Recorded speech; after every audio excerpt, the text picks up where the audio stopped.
What's up, you fagaholics? What Terrence the hell? Popp here, Redonkulous.com. My associate Blake is here, and we have Aaron Clarey.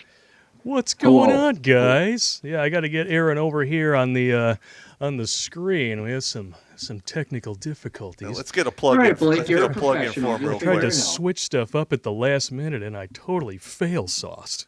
Yeah, put it on me. I'll give him a little shout We out. could hear you. Oh, you go ahead. All right. First of all, I want to talk about the book of numbers here. Now, I have done videos in the past, especially in the first 18 months when I stood up Redonkulous, where I touched on many of the subjects in this book. But I just have to say, Aaron Clarey took this down to the gnat's ass. He literally braided the vagina hair. It's amazing. Now we got him. It's amazing. Welcome to the show, Mr. Clarey. I mean, you've been supporting our show for what years? I think since back Years, when we were yeah, doing sure, of the course, first yeah, single mom yeah. video. Yeah. Yeah. Way back Yeah. then, What did you yeah. think when you first saw some of our work?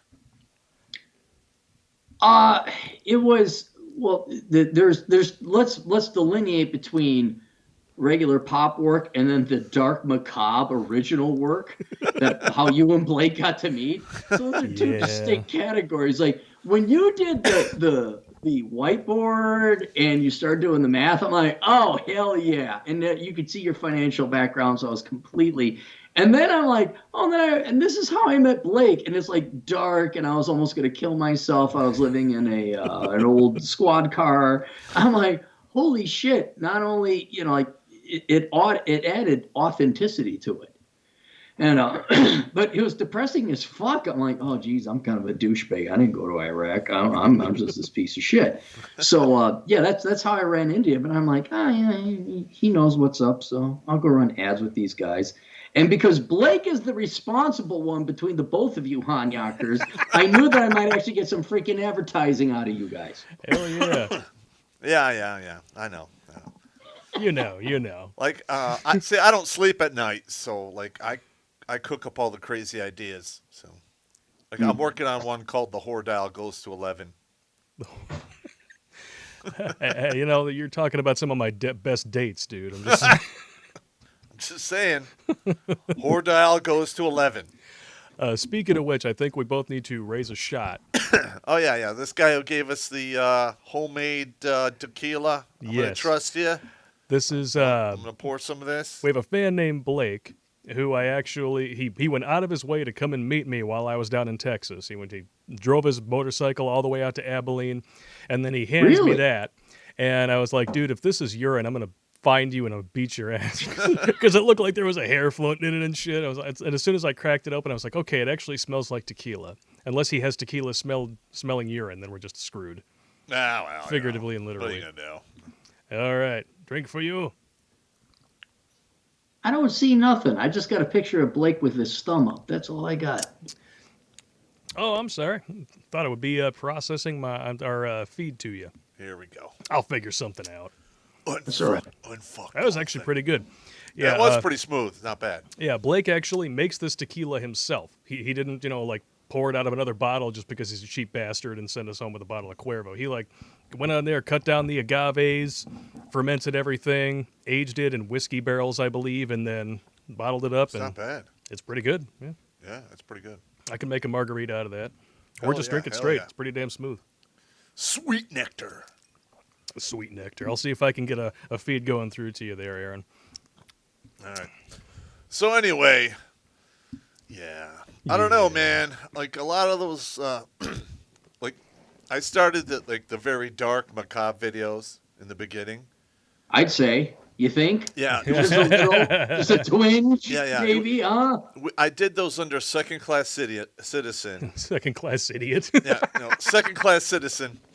And after about 18 months, I just could not keep my head in that negative cloud. I needed to change it up. So I did the guerrilla warfare thing, and I'm like, you know what? We could attack it from a whole other angle and use comedy. So that's why I did it. Yeah. And another thing is, like, I use the comedy to smooth over a bunch of the attitudes that people have against each other and all the infighting. Because I just crack some jokes and move right on through it. Well, Drive on. you could probably speak to this as well. I was listening to a documentary, and they got these old timers from the American 8th Air Force or Air Corps, because it wasn't an Air Force back in World War II. And these guys are like, okay, so your death rates are super high. And they would go through this process where they would constantly worry about dying, as you logically would, but then they got to this point where it's like, I can't live like this anymore. And they kind of let go. Simply because you can't torture your mind that way. And inevitably, every guy, whether it's a PTSD or you're in an emergency or crisis or going through a divorce or whatever else, inevitably, I think guys come to this like equilibrium where it's like, fuck it, don't care, zero fucks to give. And then it's like you either make it or break it and then move on off after that. Yeah, I touch about that phenomenon in my book, The Warrior's Way and the Soldier's Soul. And a lot of guys in Iraq that I served with, including myself, we'd roll every time you roll out on a convoy or a combat op. You don't know if you're going to get zeroed out by a roadside bomb, snipers, rockets, what have you. And after you do enough times, you just realize, hey, I'm already fucking dead. It's not a big deal. No big deal. But the hard thing is if you live through it and you come back, it's next to impossible to reawaken your dead self. It's really hard to come back from that, man. I got a question. I don't think we could ever adapt to it. I did not serve. I'm nowhere near you. But after you go through enough shit, generally speaking, whether it's war, dating, or whatever else, like, you know what I want? I want to be like my 4-year-old self hanging out with my grandpa, where there was like this complete blank slate of innocence and wonderment and happiness. And after you go through enough of fucking life, you can never return to that. You can't. And there's just no way. Like, before I went to Iraq, I absolutely loved video games and played video games all the time. I came back, and I literally didn't touch the Xbox for years. I'm just now trying to get back into it. But it's hard for me to reawaken that dead love I once had for it. War Thunder is what you're playing now, right? Yeah, I play War Thunder maybe 2 to 4 times a month. But only for like 2 or 4 hours at a time. Hey, maybe we'll just say screw it and start doing some streams while we're playing old video games. Yeah. And just shoot the shit. Is that like a fighter plane game, or what's the name? What's the genre? War Thunder is it's a tank combat game. And you have airplanes in there too. I don't really do a lot of the airplane stuff. It's for fags. I just drive around. I just drive and shoot people with tanks. We're gonna get banned. What? We're gonna get banned. Listen, I know those Air Force guys, those pussies. They have the best chow halls. They have the best facilities.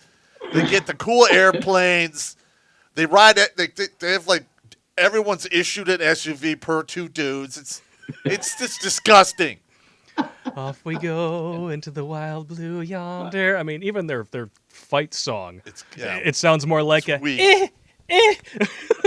Weak. Come on. I mean, in the Army, there were times I had to eat my food out of my hat, and I didn't even have a spoon. They're like, yeah, we have chow, but we don't have plates. Oh, and we don't have any silverware. Hey, just fucking put it in my hat, motherfucker. I got a buddy. I met him like, gosh, it's coming up on 10 years ago, and I think he only had 6 years in. And he was a captain and Air Force. Okay. And a guy even smaller and more frail than me. So like you don't associate rank or any kind of authority with this kid. So anyway, so I said, you think you're gonna do your 20? No way. I'm gonna get out of here. GI Bill, whatever else. Well, 10 years later, now he's a lieutenant colonel. And the weirdest thing is seeing these big rip dudes, like when I went to Nellis Air Force Base, and he's just like 5'7", maybe $120. Wow. And all these big burly dudes saluting like, oh shit. And he, and he salutes them kind of like, oh yeah, that shit. Yeah, okay, yeah. Anyway, I'm gonna go on and do my other.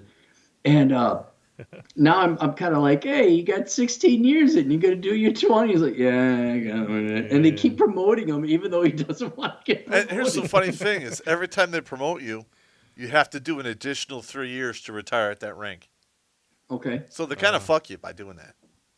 he's I didn't got know nothing that. else going on. He's He's going to gonna be all retire a right. full bird colonel.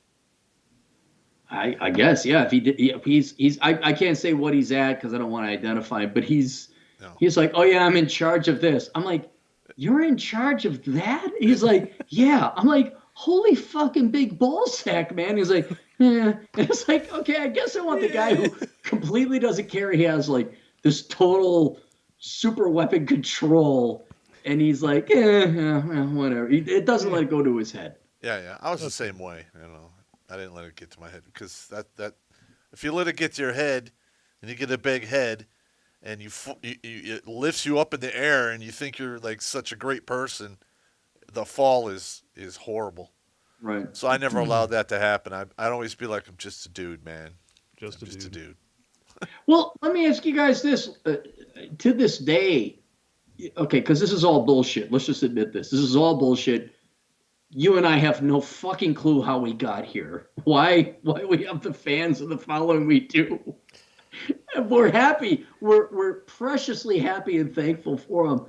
But I have no idea how we got here. I have no clue. And what I want to convey to my audience or look, we're just a bunch of douchebags that happen to be at the right place at the right time, and we're nothing special. And I think That's right. Lord Almighty, by some strike of God, charity, and divineness and kindness, we're here. Everyone is replaceable, and don't you Yep. ever think you're not. Yep. Oh yeah. Yeah. Like I got into this to keep dudes from killing themselves because I got sick and tired of burying soldiers for suicide or accidental death, Oh, they got Hillary. accidental overdose. They got Clinton. Like a guy gets Dear John and he finds out he's getting divorced. He's got 3 kids. And then 3 days later, he drives his crotch rocket at 180 miles into a viaduct. Come on. Oh yeah, it's totally Yeah. an accident. Yeah. Come on. I've seen that so many times. I just got sick of it. And I'm like, and it almost got me. I was there. I mean, I was almost ready to blow the back of my head out. Oh, I know you were. And one of my old commanders came in and killed himself exactly the same way I was planning on doing it, and he did it 4 days before me. And then I wound up burying him, running his funeral, and by the time that was all done, I was like, fuck this. It's all the pain and all of the misery inflicted on everyone around him. I'm like, I'm not doing that to my people, and I'm going to try the best I can to keep other people from doing the same. Yep. And Well, that's we're where- doing it. Yeah. That's where that really dark, foreboding film that we made came from. That was the inspiration. That is I exactly believe- how you're going to do it. I believe we are now in the running count of 338 people we kept from killing themselves. And those are just the Good. ones who talk to us. And those are just the ones who left comments or sent emails. Yeah. It's not there's no way to quantify it, but by God, I love the emails I get where you said, you saved my life. Now, my capacity is more financial. Yours might be existential and psychological, preventing people from killing themselves and more of a mental health issue. But I just love it when, like, you saved my life. It's like, dude, that means more to me than $100 super chat. Like, I'm glad I prevented you from majoring in stupid shit. I'm glad I prevented you from marrying a fucking single mom whore. I know I am. It's just because we went through it. It's like, well, okay, you're not going to suffer like I did. You'll fuck up in your own very own regard. Don't worry. You'll find new ways to fuck up spectacularly. But at least you didn't make the mistakes we did. And it's kind of nice to see these kids get a little bit of a progress. Or kids, young men, young women, all 3 that listen. It's nice to see some kind of progress being made. And you actually, unlike all the teachers, we actually do make a fucking difference. Yeah, True you're story. right. And I'll tell you what, man, with Beijing Biden in office, your type of life saving is going to come into very high demand in the next 4 years. Oh, I have, at my consultancy, I have no fear. I have such job security and stability. It's not even a joke. I got to turn people away. I got to jack up my prices. There is going to be no shortage of dysfunctional, broken men and women coming out of single, broken homes, single moms, deadbeat dads, broken homes in general. There is going to be no limit to it. It's sad because I would have liked to have done something productive as opposed to like being a doctor treating an illness, but fine. Okay, you're paying me how much? Okay, fine. Come on over. Single moms, feminism all the way. Yeah, yeah. Well, like that's another thing I've to date have not really partaken in is the consulting thing, because I'm not a psychologist. I'm not licensed to do that, and I don't know. I'm always scared like somebody will do something stupid and then it'll blow up in my face. So I don't know.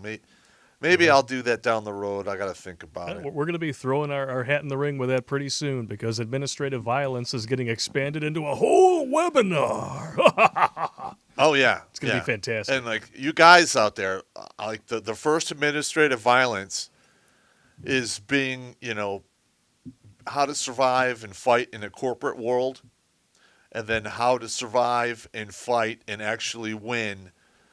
If you're going to court, and you go to family court, you're screwed. Okay, yep. You're basically, you have one side of the chessboard's all pawns, the rest is all queens. You're fucked. But that's just a small cog in the world of bureaucracy that we operate in. And then, like, you want to get time with your kids, you have the IRS, the state tax board. If she's on welfare, report her for welfare fraud. You can get state, city, local, county, and federal government law enforcement involved. You get CPS. Before you know it, there's like a 6-8 prong attack, and she doesn't have enough time to deal with just you. Yeah. There you go. And I'm literally going to tell these guys how to get shirt tails caught in the gears, and it'll take years to get shit out the other side.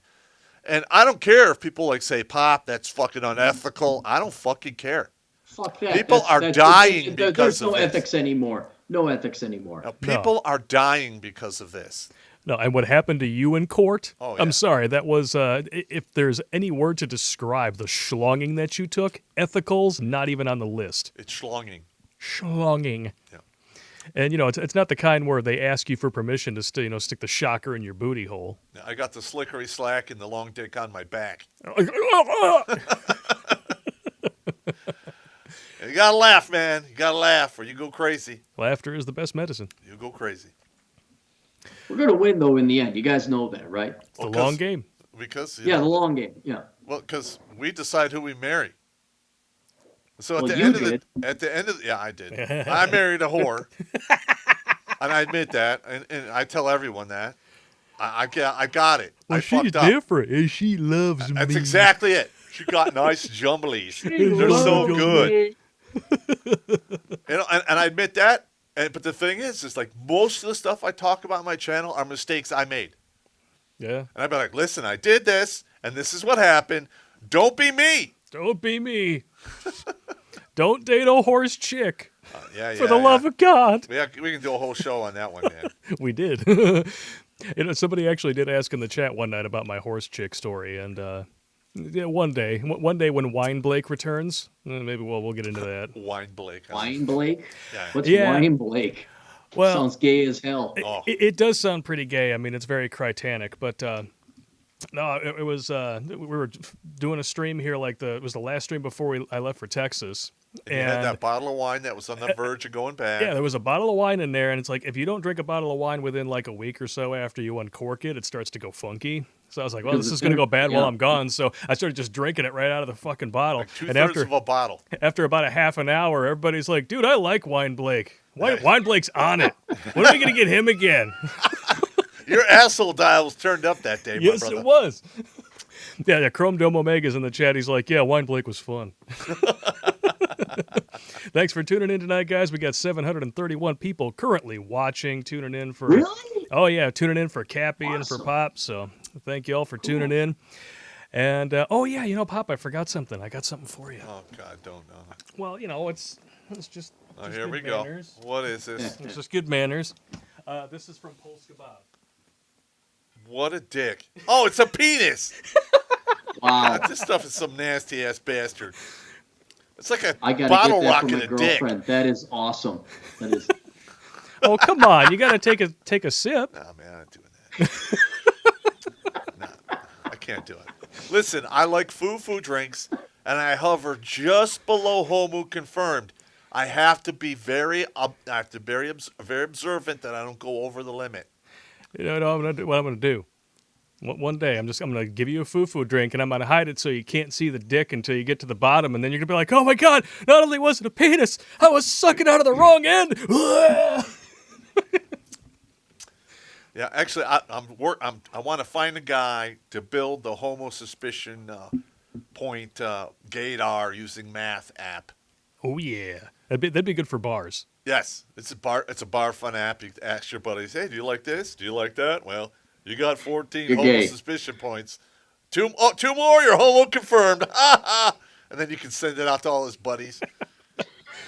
I remember when you wrote everything up on the board, and I'm like, "Highlight? Do you get a homo suspicion point for even knowing what that is?"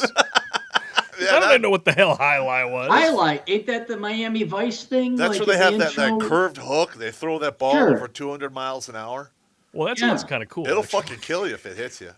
That sounds Yeah, kind it of cool, sounds pretty actually. badass, doesn't it? Yeah. I don't know. I don't remember if I gave you a homo suspicion point for that. I think I did. I don't know if you gave one or took one away. I'm not sure. I don't remember. It's been I a don't long know. time. It has been a long time. 200 miles per hour, that can't possibly be homo or ride. That's pretty badass. That'll That's kill you, pretty, man. That'll kill you. Yeah. If it hits you in the head, you're done. Even with a helmet, you're gone. Just saying. Yeah, you get hit in the head with something going 200 miles an hour, you're checking into the lobby, bitch. You're done. Oh man! So, are you guys ready to tackle this ridiculous article? Okay. We got a show. We got a topic of conversation now? This is the whole show. Oh, Okay, now I want to just hold up the article so everyone can see the amount of pages that this is.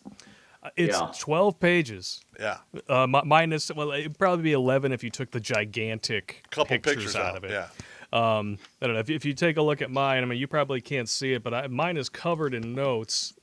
One right here, I drew just a line to the author's name, and it says "fuck you," just so we're clear. Yeah, the first page is nothing but fluff. It's something that semi-ugly chick does in a porn set. I was tempted to look up the actual video and be like, well, what does Girl X look like? I'm kind of curious, but after watching The Canyons, I have no desire whatsoever to look at James Dean's face ever again. I don't even know who that is. He's the Ornpay star, Okay. and I don't know. There's just something about him that makes my fist itch, and I just want to scratch it on his face. I've had that before. Yeah, I think we've all known I somebody call it like the that. punch me face. Yeah, that's exactly what When he's you got. look at somebody and you're like, I just want to punch that face so hard. Why? I have no idea. But the symmetry on that, it's just so punchable. So punchable. Yeah. All right, so we're going to get right into it here. I will jump on over to the article. It's called Why We Need to Take Bad Sex More Seriously. So you can already kind of see where this is going. Sometime in the early 2010s, the porn actor James Dean made a film with a fan that he called Girl X. He would do this now and again. Fans would write to him wanting to have schmexy time with him, or he would put out a call to do a scene with James Dean. And the results would go up on his website. So, women consenting, right? I think Well, it's pretty you clear. figure if he puts out the call and people, they respond, like, yes, I would like to do that. There's a trackable... that's trackable consent right there in email form. Yeah. I have a question before we go any further. Am I to treat women as equals, like they have agency and responsibility for their decisions, or should I just continue on and ignore that? And that's really that's the funny part, is that that is the whole gist of this article, is that this author establishes the agency and then says, I Don't want it. don't know if I want it or not. I'm not sure if we're adults enough for All right, that. so I am not to treat women as equals, even though they clamor and desire desperately to be treated as equals and have responsibility and agency. Oh, you'll see. You'll see. Yeah. You'll see. They want to have equality. They want those equal rights until they take their first equal left. Damn right. Then it's all we have. In an interview in May 2017, only a few months before the media would be overwhelmed with discussions of asphalt and harassment by Harvey Weinstein and others, and only 2 years after Dean himself was accused of, but not charged with, multiple assaults, which he denied, he said, I have a Do a Scene with James Dean contest where women can submit an application, and then after a very long talk and months of me saying, everyone's going to find out, it's going to affect your future, and trying to talk them out of it, kind of, then we shoot a scene. I don't know about you. To me, that sounds like a good dude. Nah, yeah. He's telling the truth. Well, yeah. I mean, he was never charged or convicted of this, right? No, he was never charged or convicted with it. Of course, it was just, court of public opinion kind of thing. But when somebody says, hey, I want to do a scene with you, and he says, it's going to fuck your life this up. is going to screw things up for you a little bit. Just to make Not sure a little that bit, a lot of bit. A lot of it. And it's like, I'm going to screw you up, and then you're going to screw your life up. The fucking you get is not worth the fucking you're going to get. Nope. Oh boy, will we keep on going here? Little of the Girl X video actually involves schmexy time. It is mostly a long, flirtatious, fraught conversation which circles repeatedly back to whether or not they are in fact going to do this. Have schmexy time, film it, and put it online. Girl X hesitates. She moves between playfulness and retreat. She's game and then agonized. She lurches ahead and then stalls. See, this is why 50 Shades of Grey was like 5, 6, 7, 8 play. Yeah. Instead of just it's way beyond foreplay. Let's just do it. It's painful. Yeah. It really is painful. Yeah. And this is nothing but fluff. This entire first page. Well, let me ask you guys this about because I tried to read through it, and I got halfway through it. It's like, Jesus, lady, get to the effing point. I know you're a journalism major and you got nothing else in life. You're trying to display your skill and talent, but how about brevity? How about get to the effing point? But apparently it's not possible with these guys. Well, brevity is good and consistency is good, and that is something that this article especially, it just lacks consistency across the board. There's nothing there. I read a lot of womenist articles. Womenist. And a lot of them are very similar to this trash. It's what we call cognitive damning, right? Yes. Yeah. Where it seems like they're trying to establish themselves as the rational person in the room, and they introduce all these scenarios, and then slowly but surely you start to realize this person's not smart. This person's a friggin' retard, except that's an insult to actual retards. There'll be like 2 or 3 sentences where they fuck the whole thing up, and they and it dams all the logic from flowing through the entire article. That's why I call it logic damming. It's kind of like the literary equivalent of a fat chick wearing Spanx.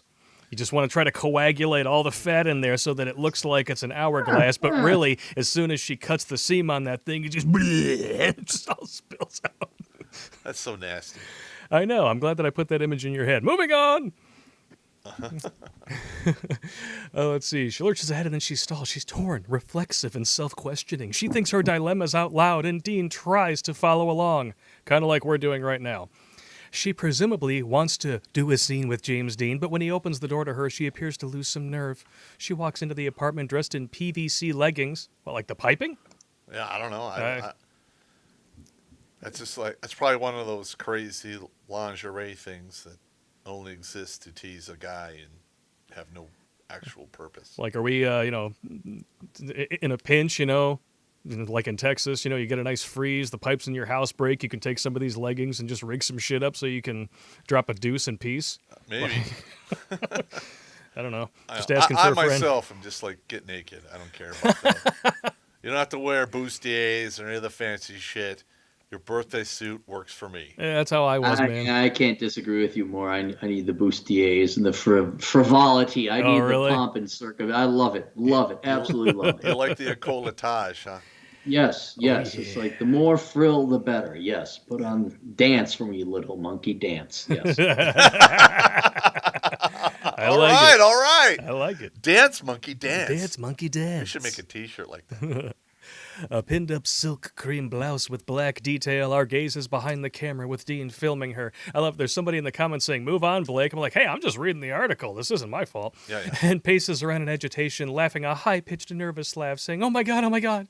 He occasionally brings the camera up to her face. That's a waste of time. She turns away. He teases her. You're a college girl. You're smart and shit. Yeah, she's so smart she's about to do Ornpay with a dude who's probably a petri dish of disease. Listen, I'm going to be honest. I watch more than my share of Ornpay, and I have the digital VD receipts to prove it. Digital VD? Correct. Riggs!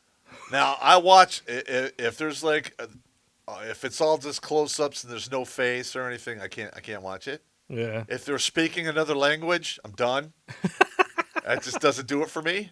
And some accents are a real deal breaker too. Yes and no. So yeah. I don't know. Swedish porn is just too funny for words. You can't do anything to that. Oh yeah. Wait. Oh Do yeah. women have sex in Sweden? Isn't it like just basically like the dildo machine? Like they put a couple kroners into them and then they get their jollies off because I'm being deadly serious. Like what you think Swedish man? I'm like, yeah, I'll take on 10 of you fuckers, and I'm a skinny little pansy ass. I will kill you all. Well, I've been over to Sweden and Norway, and those are not small, weak people. Not the ones I was around. Okay, were you in the military though? Obviously, were you hanging out with fellow military men? No, I was in the military, but I went out in the town and walked around. I couldn't fight 10 of them. I mean, I could fight any one man one-on-one, but a lot of these guys were, 6'3", walking around, 230, blonde hair, blue eyes, looked like they're ready to, haul around a Thor hammer. I was like, fuck! I don't want to fight these guys. Shit. The French, Well, not though. that you went there to fight him. I don't think Terrence Popp went over there on his little Viking ship, No. whipped out his Michigan dick and said, hey, I'm going to conquer you, asshole. I'll be honest. Like, when I went to France, I fight those guys in a heartbeat. There's some pussy-ass motherfuckers. And they all smell like garlic. And piss. I don't know. I mean that in a respectful way. I'm totally respectful. It's all right. We've saved him 3 times, World War I, World War II, Cold War, so there are bitches. But back to your earlier point about what schmexy time is like in Sweden, I think ever since they opened the borders, it's more like, oh, no, don't, please. Allah Akbar. And then you're done. Didn't they make that commercial? Oh, yeah. Yeah, they made it stop, don't go there. Oh, This no, is that my wasn't no-no Sweden. square. That was the British. Was it British? I think that was British, yeah. I don't know. The no-no square. 2.2 million euros for something that you could have done in the back of the classroom during homeroom. Yeah, that's roughly 3.1 million American dollars. And seniors in high school could make the exact same thing. Shit. Crushing. Every time I think about the starving children that could have been fed with, stop, don't touch me there. This is my I know. son of a bitch. Yeah. If you haven't seen that, Aaron, you're a fortunate individual. I've eschewed news or politics for the past year and a half, so I don't really pay attention. I don't care anymore. I don't. I totally got you. I can't say I blame you. Totally got you. All right, moving on with the article here. Let's see. As they move back and forth in the kitchen with its gleaming central island and the corridor with its bright white dado rails and deep red walls, for a woman who is about to lecture everyone on sex and agency and consent and everything, she really pays attention to Ornpay. The details. Yeah. Like I s- Ornpay? Ornpay, yeah. Pig Latin. Oh, is this a pig Latin? Yeah. Oh, okay. No, okay.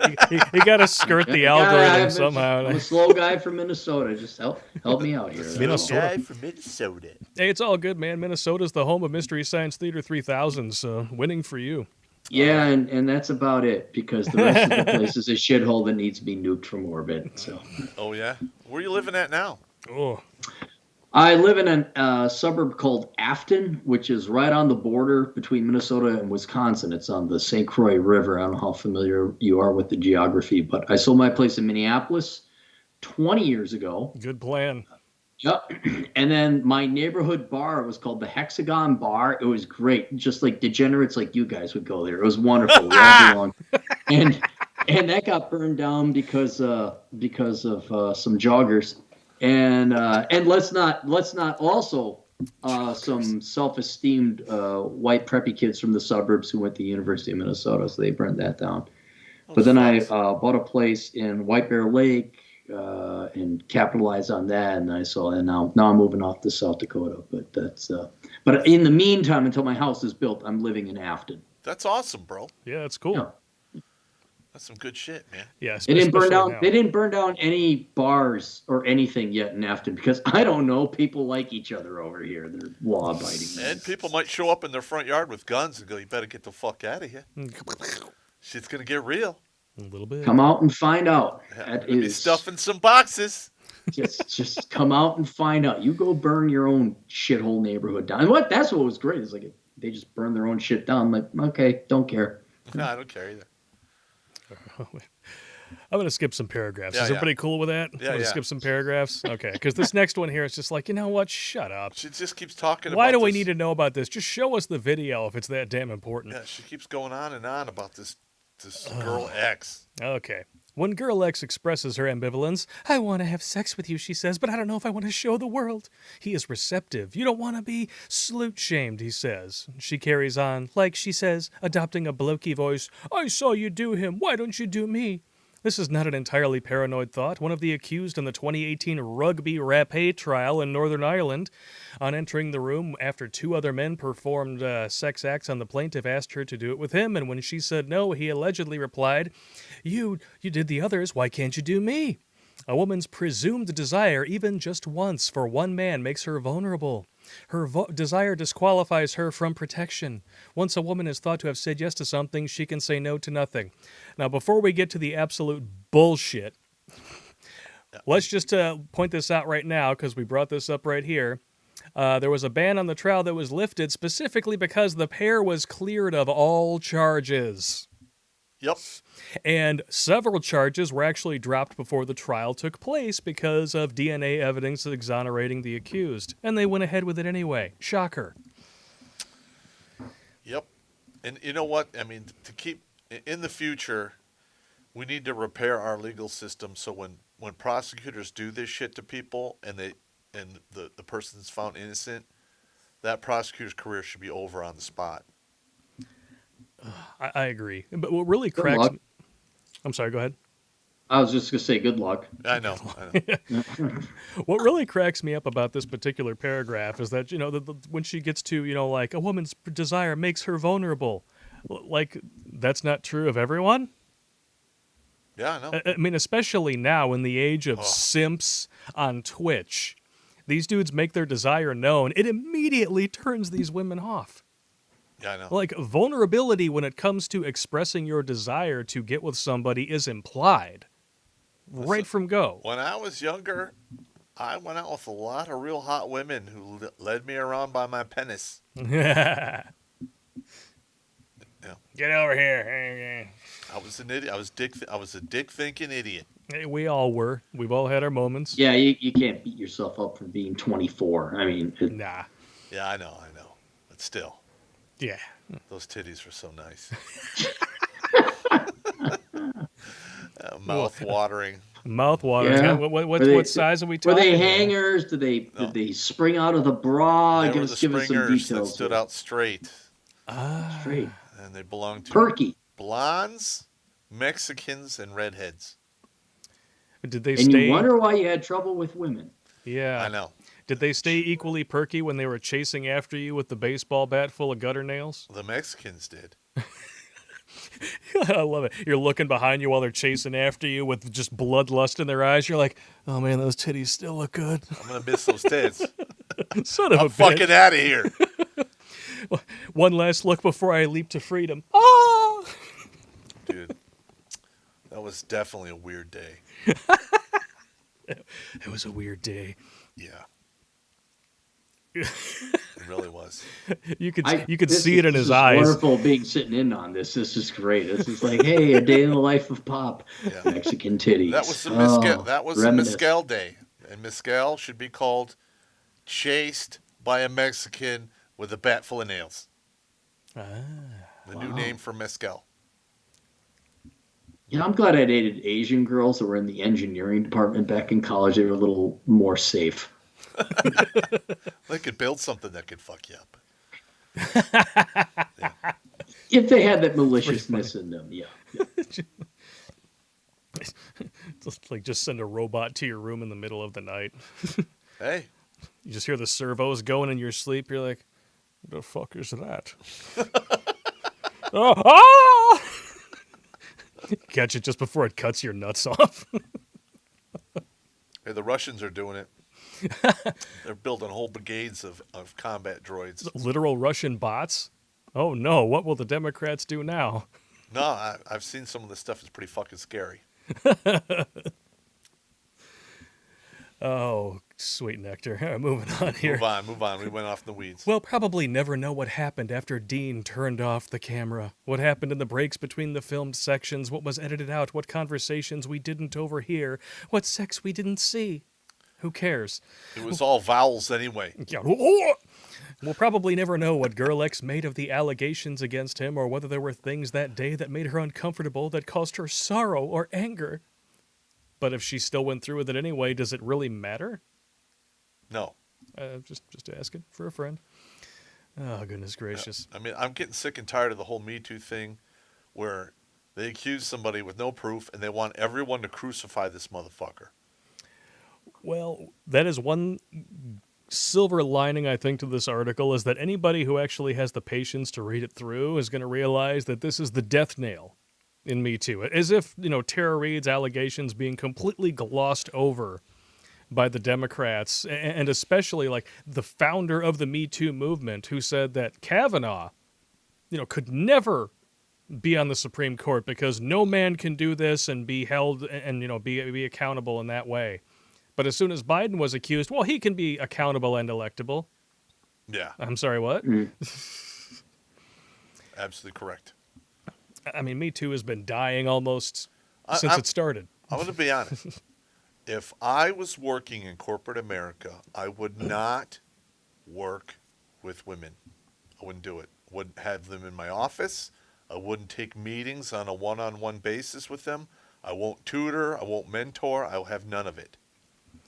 And that seems to be going around ever since then. It was And one of the unintended consequences of, The hell with them. dragging dudes under the frickin' wheels of the court of public opinion on a whim. I don't blame dudes like who've been say they've been in the corporate world for 10 years, and they're like, hey, I don't want any trouble. I'm done. I don't blame those guys at all.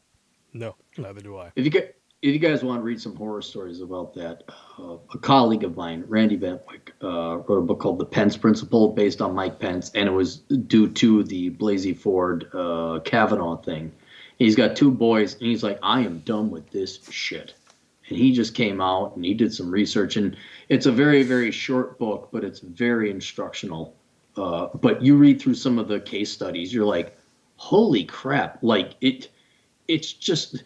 Hell hath no fury like a woman scorned. They don't give a shit about the law or the police or anything like that. They will fuck up your life and the rest of society. It's almost moot whether or not you actually got a criminal charge against you or not, because the rest of your life is fucking over.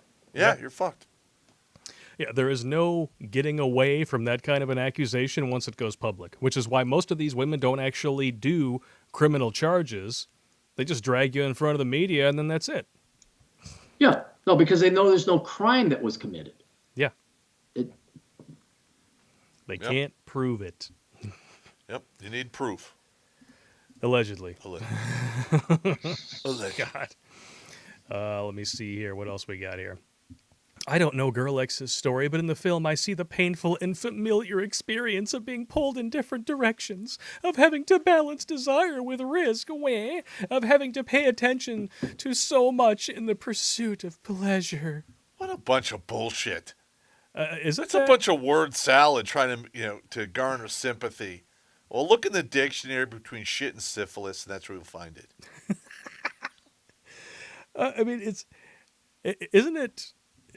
I mean, especially in this particular instance, isn't it your decision to be a sleut or not? Yeah. So, I mean, really, what is the deal? Like I said, they want sympathy, and I'm not giving it to them. Goodness gracious. Women know that their sexual desire can remove protection from them, and they're trying to make that illegal too, and can be invoked as proof that violence wasn't in fact violence. She wanted it. Girl X shows us then that it is not only desire's expression, but its very existence that is either enabled or inhibited by the conditions in which it is met. Whatever the hell that means. How can we know what we want when knowing what we want is something demanded of us and the source of punishment? What the fuck is that word salad? You can see where this is going. So, women are the gatekeepers of shagnanigans, right? Yeah. But now, that's too much pressure. We can't be expected to be the gatekeepers and know what we want. That's too much for anyone to ask. Or to be responsible and mean what we say. It's an appalling abandonment of responsibility. That's Yes. all it's just like, I want to have my cake and eat it too. That's the epitome of this is right now. I want to have my cake and eat it too, where I suffer no consequences whatsoever, at least in my own little mind. It's Yeah, you're absolutely correct. it's worthless. It's worthless. It is worthless. And she destroys it even more as we go on here. No wonder Girl X has mixed feelings, is paralyzed by uncertainty. Dean understands none of the melancholic weight of sex for Girl X. He doesn't have to. Just like women don't have to understand the melancholic weight of knowing that at any moment the enthusiastic consent can be revoked, and then our reputation, our lives, everything, our freedoms, possibly the ability to, enjoy our Second Amendment rights, gone. Survive. Yeah. And they can do it retroactively now. Yeah. That is one of the things that they have been talking about on Reddit and, places where they think people aren't looking. Well, if you regretted it afterward, then you really didn't consent, so it's still rapé. That's such bullshit. Gee, I wonder why people still ask for proof. Women know that their desire can remove protection from them, and can be invoked as proof that... Oh, I already read that. I'm sorry, my bad. Where are we? She's living out of the double bind in which women exist, that saying no may be difficult, but so too is saying yes. Wait, what the fuck? So Is there any course of action where women just grab their fucking nutsack and decide? Like, is there anything that, like, I am going to choose the blue ball over the red ball. Choose the blue. Well, but I don't want to choose the blue ball or the red ball. I just want to live in this ethereal, philosophical, postmodernist world where I'm not fucking anchored to what I fucking. These are liabilities. Yeah. These are fucking liabilities. What they are. This is the epitome of evil. Is what this is. Yeah. It is. What we have here is somebody who is literally trying to convince you that consent is not enough, that it can be revoked after the fact, and that it should be legally enforced. So then why would a guy ever fuck a woman then? I mean, if we're to follow this delusional psychopaths, okay, you get the signature, you get the video. Yes, I do want to fornicate. I want to have commensurate sex or agreed upon consensual sex. And then all of a sudden, like, 3 years later, when Blake runs for senator, Blake touched me wrongly. And you could have the video, But according to this delusional psychopath, which, by the way, if you look up her background, she's a fucking worthless person. Okay, so what? You're superhumans? You're the superior class? And that's exactly what they want. They want to be able to just live like superhumans, have no responsibility, do not be anchored to the consequences of the decision. Yep. What's a Guardian too, for God's sake? Give us fucking money. There's the Guardian. That's their fucking motto. Yeah. Show me on the doll where Toxic Male touched you. Where? Yeah, I addressed this years ago when I came up with the coitus consent forms. But apparently even that now, according to this worthless sack of human excrement, that's not good enough anymore. Nope. Offering consent is not good enough. In fact, it's too much damn pressure. Where? Because here's the ultimate reason. Because as long as you're a victim, you can get free money. That's it. Yep. That's all it is. Victimhood. Women will never. The feminists are the last people to want to treat women like equals, because then they'd have agency, responsibility, and obligation. And as long as you're the victim, then, oh, I was oppressed, I was raped, give me money, give me attention, whatever fucking currency these heroin addicts want with Help me. shoot up their veins. Yeah. Help me. Help me, give me free stuff. It's free, right? As long as I don't have to pay for it, it's free. Yeah. Ain't nothing in this world is free, baby. Nothing. I don't know. I see a gigantic eye on the page. Maybe we'll actually get to the point now. In 2017, the dam broke on allegations against Weinstein. Subsequently, the Me Too hashtag, a slogan originated by Tarana Burke in 2006, who shat on her own reputation in 2020, to draw attention to sexual violence against young women of color, spread on social media, galvanizing women to tell their stories of schmexual asphalting.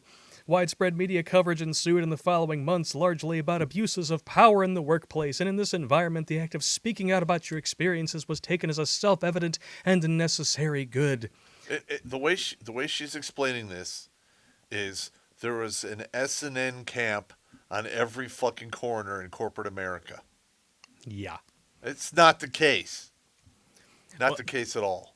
Well, think, and this next paragraph, I think here really speaks a lot of volumes. I was glad of the coverage and also dreaded it, having at times to rush to turn off the news and its relentless parade of grim stories. During Me Too's height, it sometimes felt like we were required to tell our stories. The accumulation of stories online, Facebook, Twitter, as well as in person, created a sense of pressure, of expectation. When will you tell yours? It's almost like there was pressure to join this cult of victimhood, even if it meant making something up to destroy somebody's reputation just so you felt like you fit in. What they're not mentioning here is every one of these stories that mentions the name of a perpetrator, that dude's life was fucking totaled. A little bit. Whether it was true or not. That's right. Ugh. It was Why hard. do you hate women, Popp? I get that all the time from feminists. Who hurt Well, you? who hurt you? Why do you hate You women? must have mommy issues. That's- Mommy yeah, I issues. get You that got all a the small time. penis. It's all the same stuff. It's all the same stuff. They can never argue the point. You can't handle a strong woman. It could just be maybe you're a royal bitch. I don't know. Maybe that's why I don't like it. I'm so antagonistic towards you Shut because you're an insufferable Kuwantahaha. Kuwanta. Yes, Native American warrior princess, Princess Kuwantahaha. She ruled the Mississippi and between Wisconsin and Iowa. That's awesome. That's great. She helped Captain Smith and the two guys, Lewis and Clark. She was very instrumental with Lewis and Clark. Princess Kuwantaha. Oh yeah, her and Kuwantaha and Pocahontas, they did a four-way with Lewis and Clark. And then they reneged later on the consent, and then it was just this whole big war thing, and I think a guy named Custer lost his head. That's right. I know, right? It's just terrible. And all his men got smoked, but two. Kuwantaha. I'm going to remember that. That's a good one. Oh, goodness. It was hard not to notice the collective appetite for these stories, an appetite which couched in the language of concern and outrage, one that fit neatly with the belief that speaking the truth is a foundational axiomatic value for feminism. You know, the word axiomatic means truthful, which is something that feminism is really not very good at. No. Just saying. That's like a whole lot of word salad, man. Pink tax, wage gap. How many other feminist myths? Rapé culture. There's another myth. Yeah. It's 1 in 5, actually. It's 26 per 100,000, but thank you for playing. Yeah. That's such bullshit. Oh, man. Let me see here. Me Too not only validated women's speech, but risked making it a duty, too. A mandatory display of one's powers of realization, one's determination to refuse shame, and one's strength in speaking back to indignity. Just more word salad. It also gratified a salacious hunger for stories of women's abuse and humiliation, though it did so selectively. Oh no, I have a feeling I know where this is going. What abuse and humiliation? I don't know, but I have a feeling we're going to get into some race here. Yeah, well, she brought it up with the people of color. It wouldn't be feminist bingo if we didn't go for this. When do we ask women to speak and why? Who does this speaking serve? Women. Who is asked to speak in the first place and whose voices are listened to? Though any women's allegation of sexual violence tends to encounter powerful resistance.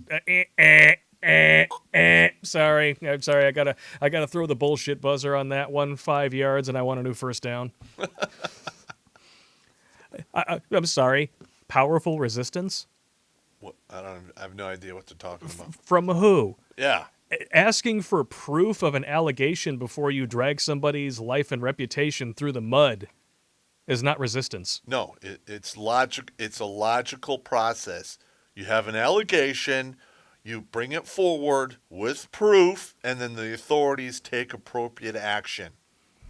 And that's what every other crime Requires. when you prosecute every other crime, that's what happens. But in my opinion, a lot of them are doing this because they want what Aaron said here is they want the free money.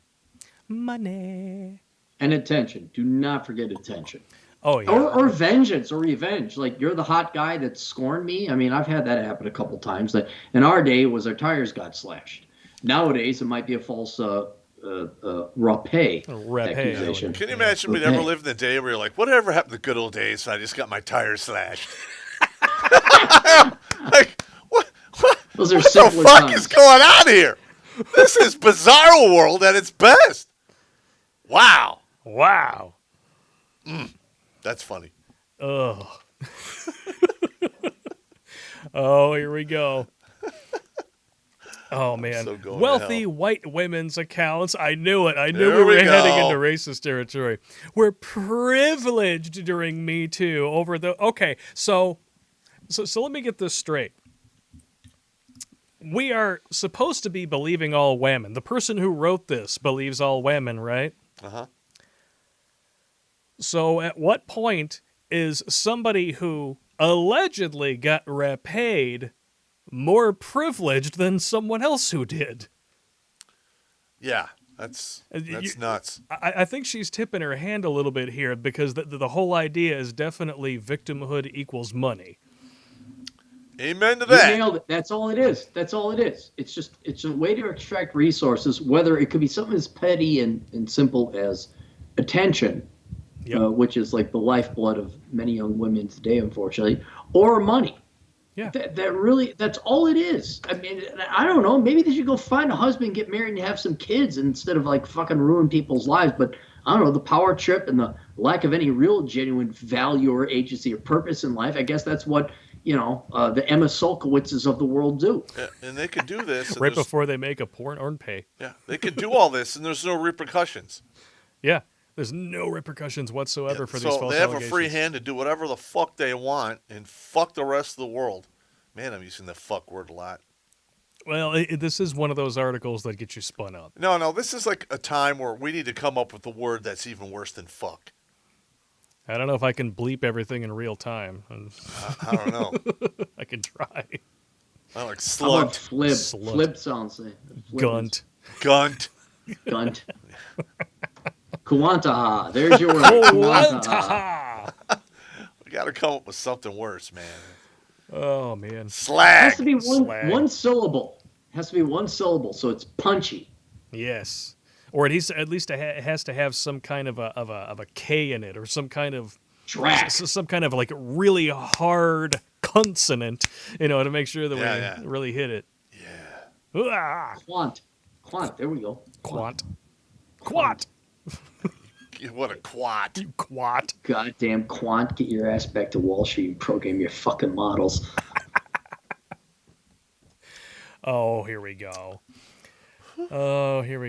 Wealthy white women's accounts were privileged during Me Too over those, for example, of young black women whose families had sought justice from the musician and schmexual abuser R. Kelly for decades. He has denied the allegations against him. Okay, I got to call weapons-grade BS on that, too, because last I checked, the average white woman... In fact, none of the white women who accused Weinstein has had an entire documentary made about them.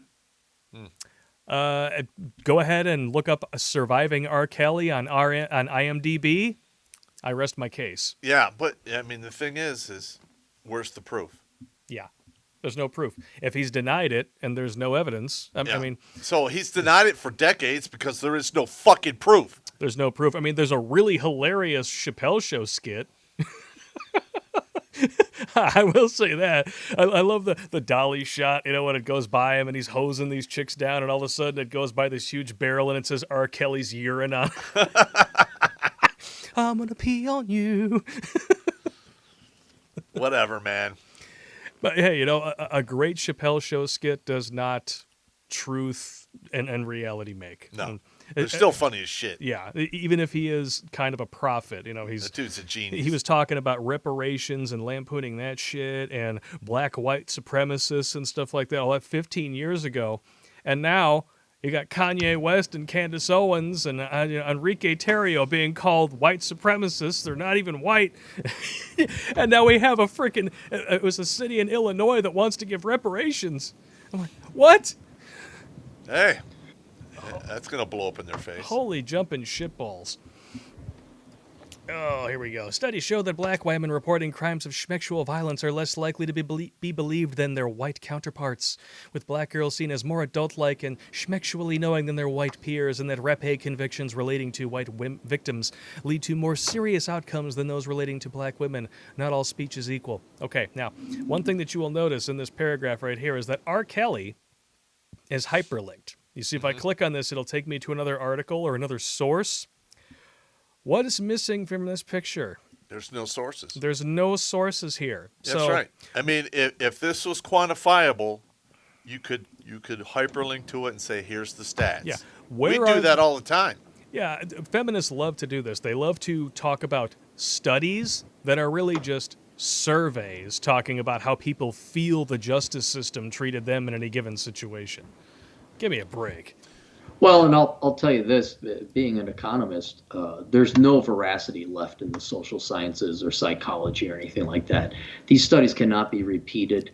It is so blatantly obvious that when you hear research suggests, studies show, it's BS. Yep. Yeah. It's a lie. It's politically motivated, and doing statistical analyses in my past, dude, I could be Paul Krugman. I could tweak a number a little bit on my model and make it seem like communism work. I could miscarry a decimal place and make it look like fat chicks are hot. Sure, what do you want me to tell you? Give me your fucking money. So that's why you're reading from the Guardian, for God's sake. It is a propagandist leftist piece. There is no journalistic integrity in this whatsoever. This is a fucking whore. I don't mean a good kind. I mean a fucking leftist, communist, Marxist whore. She sucks Mark's dick and licks his beard, and now she's just propagating this shit through vagina. That's it. That's all this is. And of course she's a worthless person because she takes 8 pages just to make a freaking point. Because she has to display her journalism degree or whatever worthless talent she has. She had to have been paid by the word. Yeah. And, if there's any justice in the world, she'll get a nice fat yeast infection in her kawanta. A kawantaha. Kawantaha. We will never forget that. Princess Kawantaha. Princess Kawantaha with her We will never forget that. yeast-filled Warrior Princess. vagahole. Warrior Princess Kawantaha. Well, you know what? I would rather watch that movie than the new Mulan. Fuck that shit and fuck Disney. Yeah, I'm not giving them any of my money. Fuck No, Disney. F that. Are we going to continue to slog through this incredibly painful We're article? slogging through, man. We're slogging through. How far Let's are go we to the from next the one. end? I need more. I don't know, but we need more booze.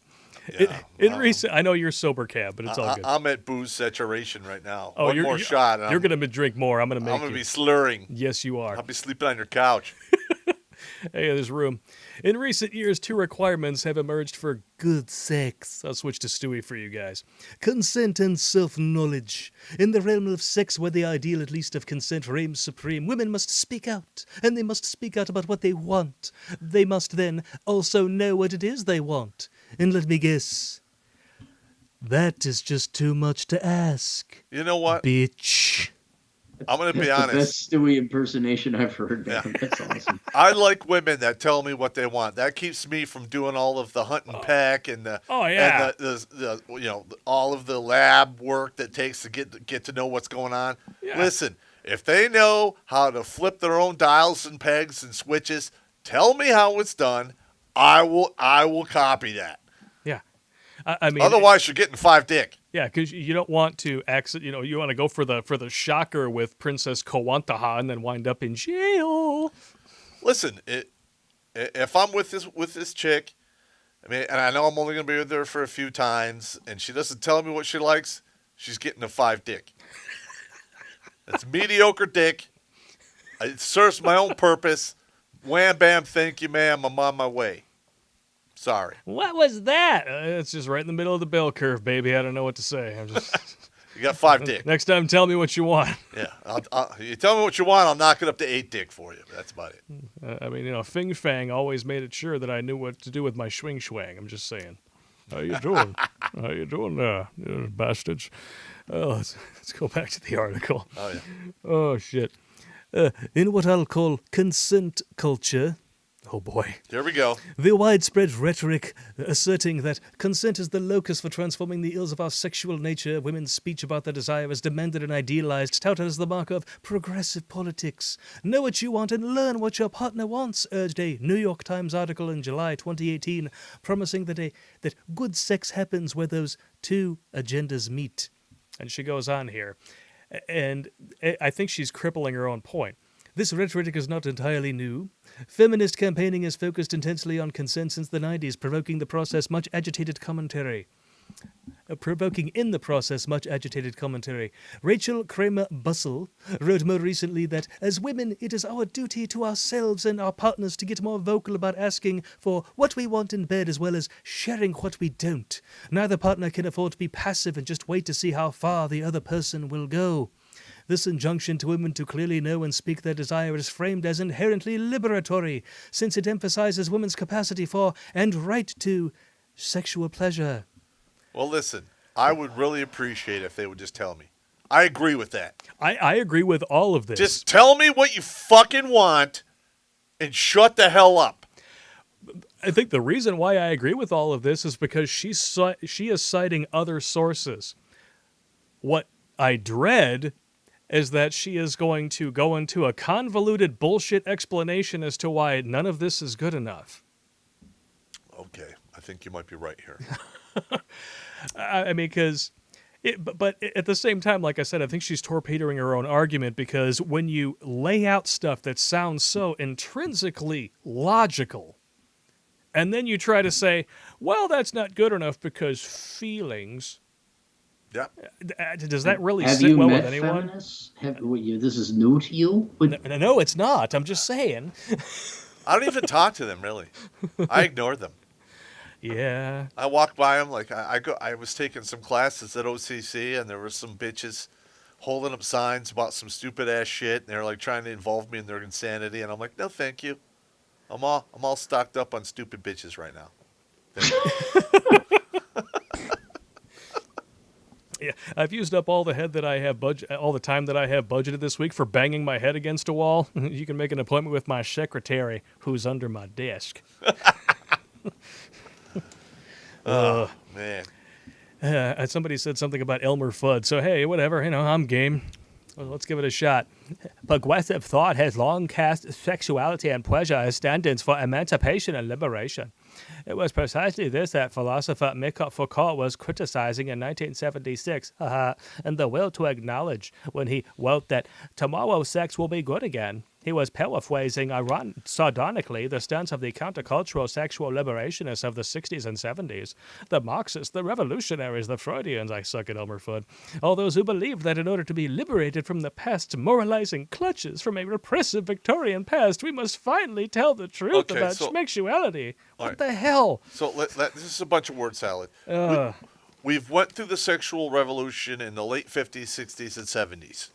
Okay, remember the Joy of Sex books, and then what's that old lady that told us about sex and penises and stuff like that? Dr. Ruth. Dr. Ruth, yeah. We've gone through all that, and we still are having a problem with people having good sex.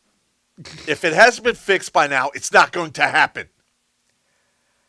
It's not going to happen. And really, I'm just asking here from the bottom of my heart, who cares? I don't care either.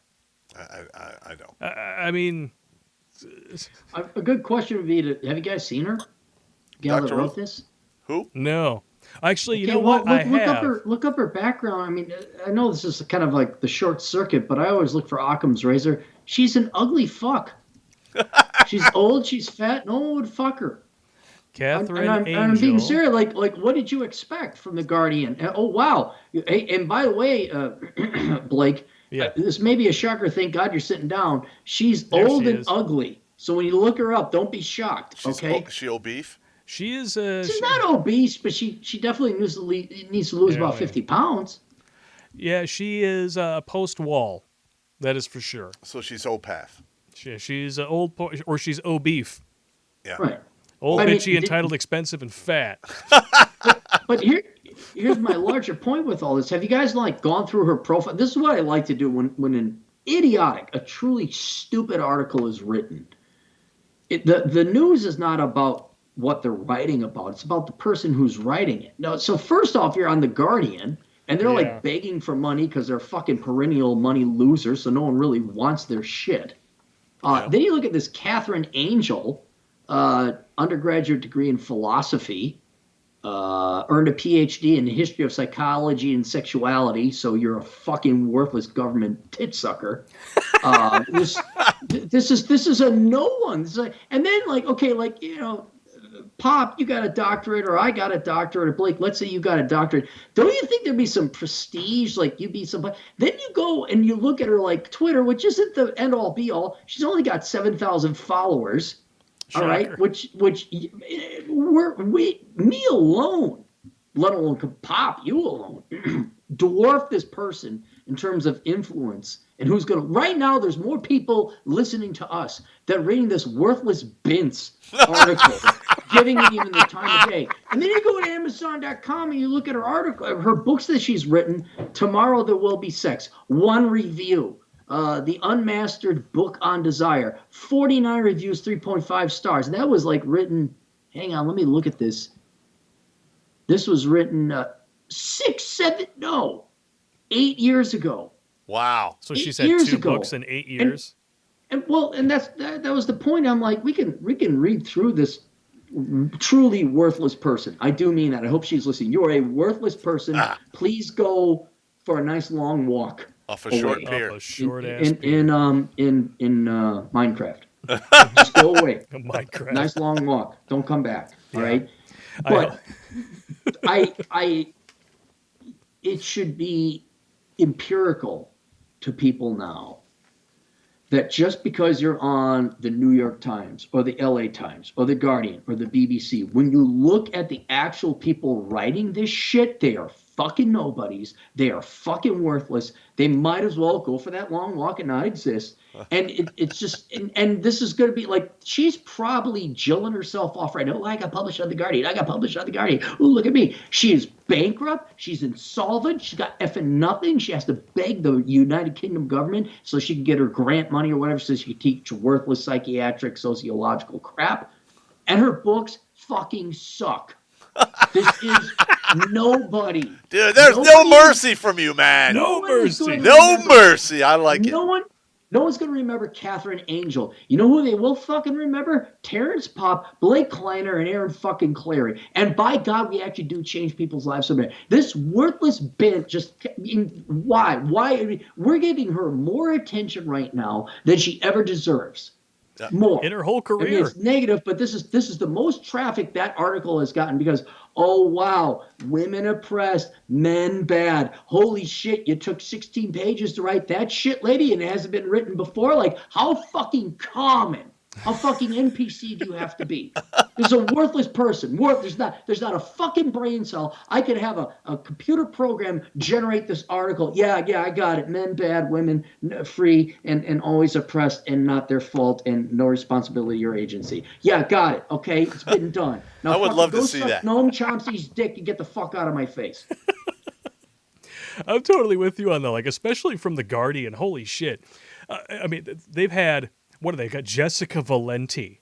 What are they guarding? And Charlotte Proudman, you know, the one who got pissed off because some guy complimented her LinkedIn profile and it turned into a freaking viral campaign of Did you know that feminazis. she lodged a formal complaint in England against our video against her. Good for her. I wonder how that worked out for her. Well, they told her nothing they could do. They're in America. Wah, So- wah, 1976, bitch. Yeah, I'm just saying, hey, she's a dumb bitch. But Yeah. yeah, you're absolutely correct, Mr. Clarey. This is It's absolutely as on fire, man. That's this is fantastic. a painful fucking article. Right man. now, Terrence, if you took off your shoe, you took a toothpick, you scraped off a little toe fungus underneath your toenail. That fungus has more intelligence than this worthless person. I mean, it's just. This is, Wow! I mean, you're paging through it. Look at you. But does she ever get to a point? Is she succinct? Is there any brevity? No. But you know what? This next paragraph it's taken us a long time to get here. We're on page 6 of 13 before we finally get there. Good Christ. Check this out.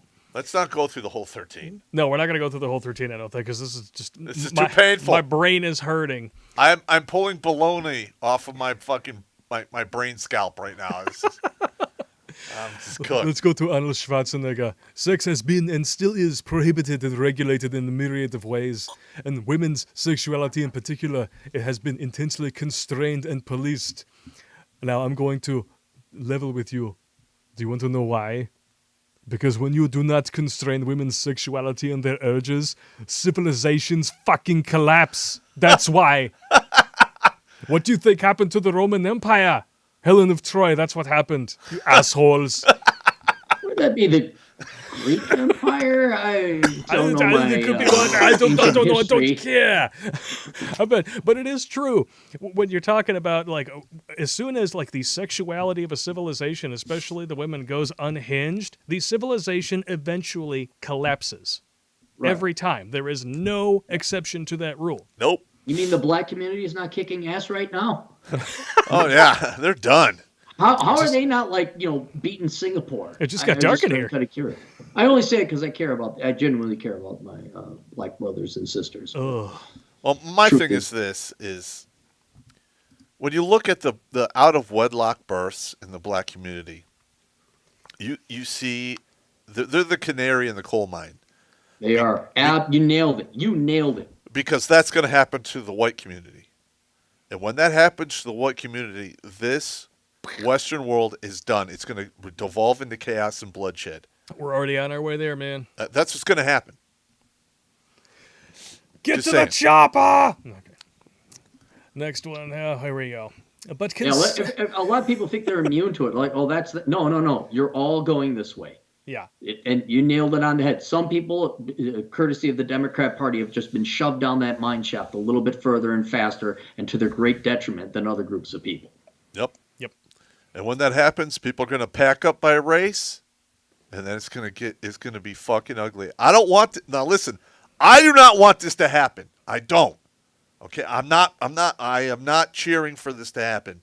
I hope we all come to a good resolution. We sing Kumbaya and we get on with our fucking lives. That's what I want to happen. But I know that's not what's going to happen.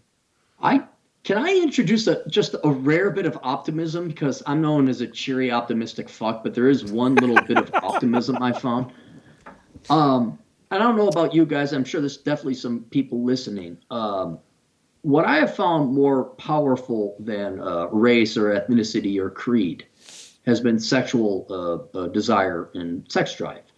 And, you guys are not unfamiliar with this, but there's a lot of brothers in arms of different races and ethnicities where, like, yeah, bitches be crazy. And this is fucked up.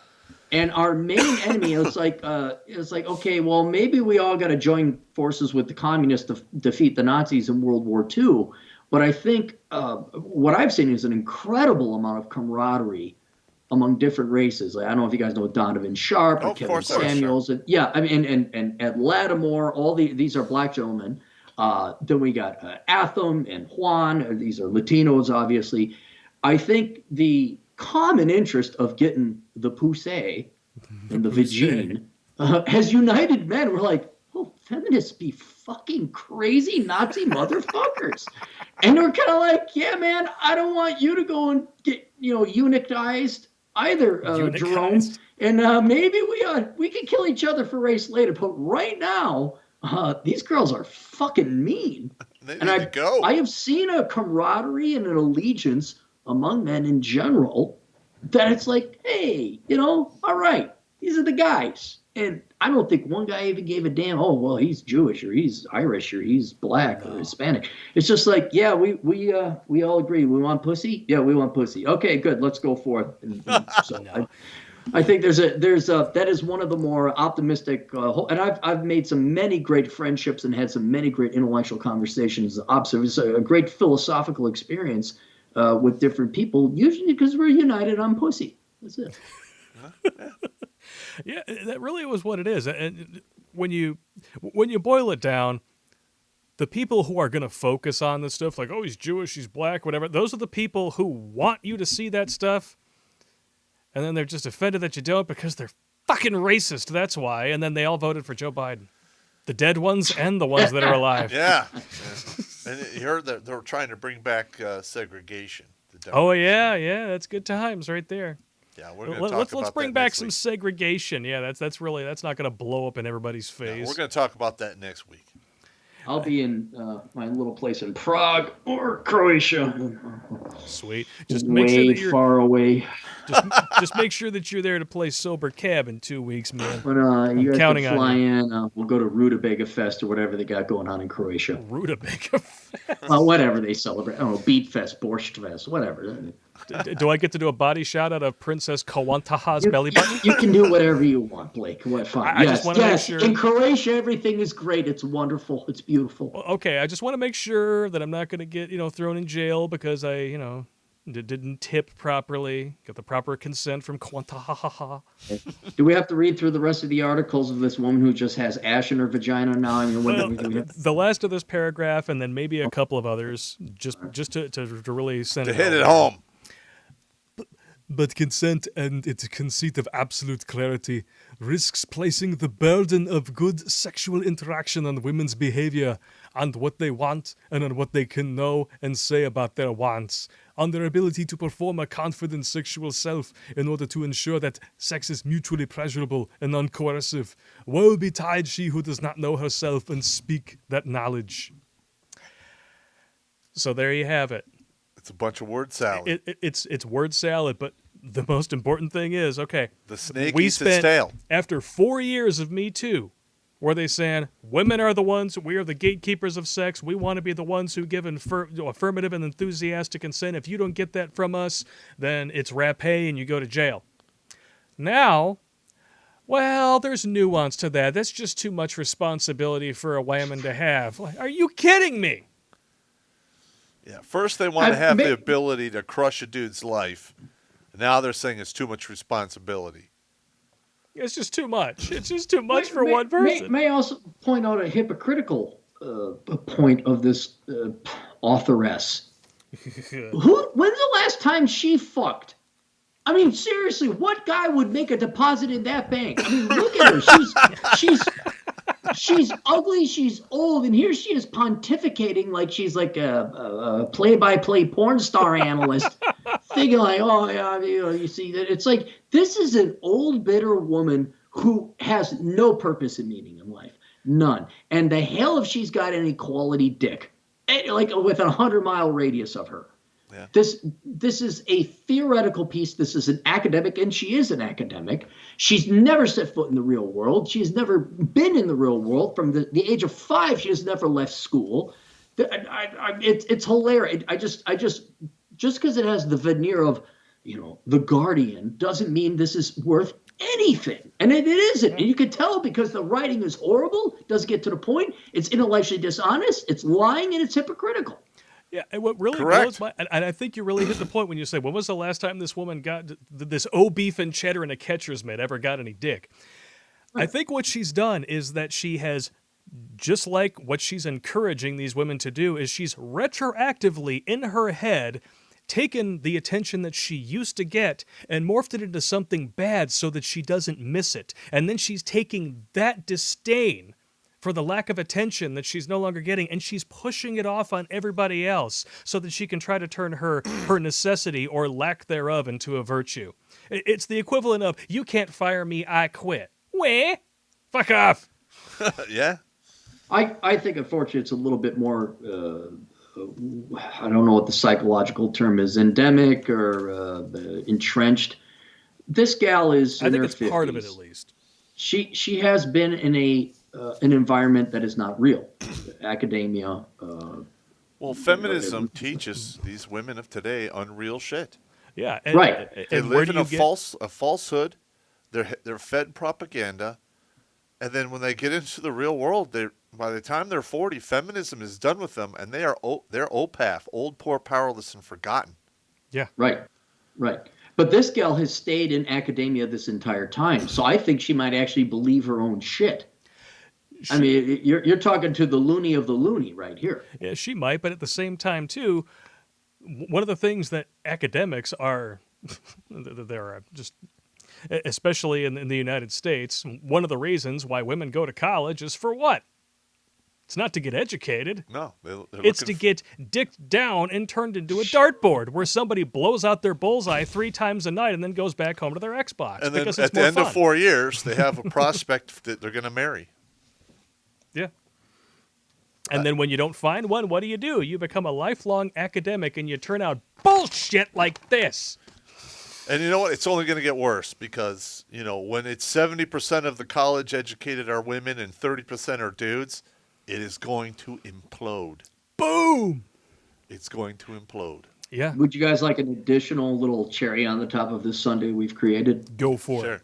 Okay, so like I was looking at your book rankings and all that, it correlates with book sales. This gal ain't making more than like $100 a month on her book sales, and she's written like 5 of them. Wow. And I'm like, wow, presumably if you write a book, this would be your life's work or something like really critical or core to your being.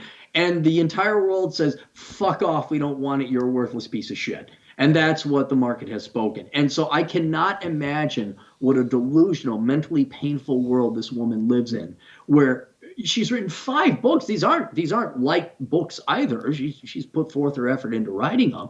But this is a person who just pissed away their life. Yep. And she's also an old woman, which unfortunately for women, I know this sounds horrible. You also then gave up the ghost in terms of your most valuable asset, and that was your female youth and beauty.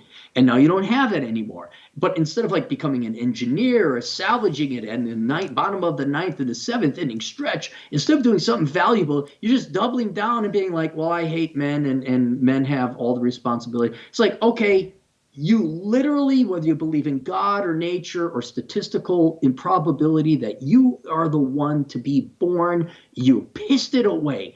And this is where I have no problem saying, like, you might as well not exist. This person is a non-entity. I mean, that brick over there, you got Popp. I'm looking at that one brick in your background. No, Yeah. the other one. That one. Yeah, okay. That has more value and meaning than this worthless piece of shit. It's more And you know unique. what? It's more interesting. This is an artificial brick. Well, more value than her. It's At least it's got a paneling, service man. and a function. It looks Dude. like brick. Yeah, but you know what? You're correct. And the thing is like over the years, I've dealt with hundreds of feminists, either like direct conversation or through email. And I'm amazed at how they continue to live in a reality that has nothing to do with the reality of the real. Mhm. I'm like, holy shit. It must be nice living in where you're living because, the real world is nothing like this. Well, may I introduce a concept that I've been mulling over? You guys know Ryan Stone? No. He wrote the FUCC files, F-U-C-C files. He's a Canadian, so, it counts like 70%. Anyway, he had a brilliant observation. It said, the only thing women want more than to have sex with a bunch of alpha men is to have the reputation that they don't. And it's the ultimate case of having their cake and eating it too. And as I've started to study, not just necessarily women, but other people as well, the last and final frontier of economics, the last and final luxury good is to live this lie And you could see it in many different capacities. Like you go to school, you get yourself a college degree. Well, I'm an intellectual. I'm smart because I have my degree in sociology. No, you're a worthless bint who couldn't do math and you took the easy way out. Or I'm a dude, bro, and I got my McMansion and my Raptor Ford 150 and I got this and that. It's like, yeah, but it's all leased and you don't own any of it. People, especially Americans, I think this is not specific to Americans, but this is one of the more larger and advanced economies. I think humans, the ultimate and last final luxury good is to be lied to and think they're great people all the time. And that is what I'm seeing here with this feminist bullshit in this particular example of this. So instead of like, oh, I got the McMansion, I got the House trophy wife, and it's all borrowed and you're paying your wife anyway because everything's prostitution essentially. Yes, it is. In this woman's particular case, I'm an academic, I'm important, I have a doctor in front of my name, and when I write for The Guardian, I'm valuable and purposeful. But when the real world hits, and we could make as many criticisms as we want, valid as it might be, you will never get through to her. And that's why you're not going to get through to feminists, you're not going to get through to ideologues, you're not going to get religious zealots, because they so are addicted, like to heroin, an ideology or a belief or the lie that they are good people and always in the right and then are entitled and they are perfect human godlike beings. You are never going to dislodge them from that addiction. Never. And so that's where it's like, I wouldn't even bother I wouldn't engage with this woman. I would just look at the empirical evidence. This is a fucking nobody. This is a fucking loser. She's a fucking 50-year-old woman who writes for the goddamn Guardian. And, and us dumbasses with our stupid internet YouTube channels get more traction than this worthless waste of human life. And that's the truth. God and damn. She ain't gonna listen. Because she'd have to maybe go for a long walk. She'd come to that conclusion, or have to change her life. Well, but it's too late for her now. Yeah, it's too late. It's too late. Too bad for her. Yeah. That's right. And she would have to actually embrace what feminism claims to teach, which is equality. Right. Women are supposed to be physically and mentally equal to men. They're supposed to be able to handle everything that we can. Well, apparently, they can't handle being the gatekeepers to sex. They can't handle working as many hours a week as a man can, which is why there's a so-called gender pay gap. They can't handle the fact that their stupid lotions and razors and fucking deodorants and bullshit have more ingredients in them. I'll even put it even more basic than that. They can't honor their effing word. No, never. Yes, I will have sex. Oh, it was the repay.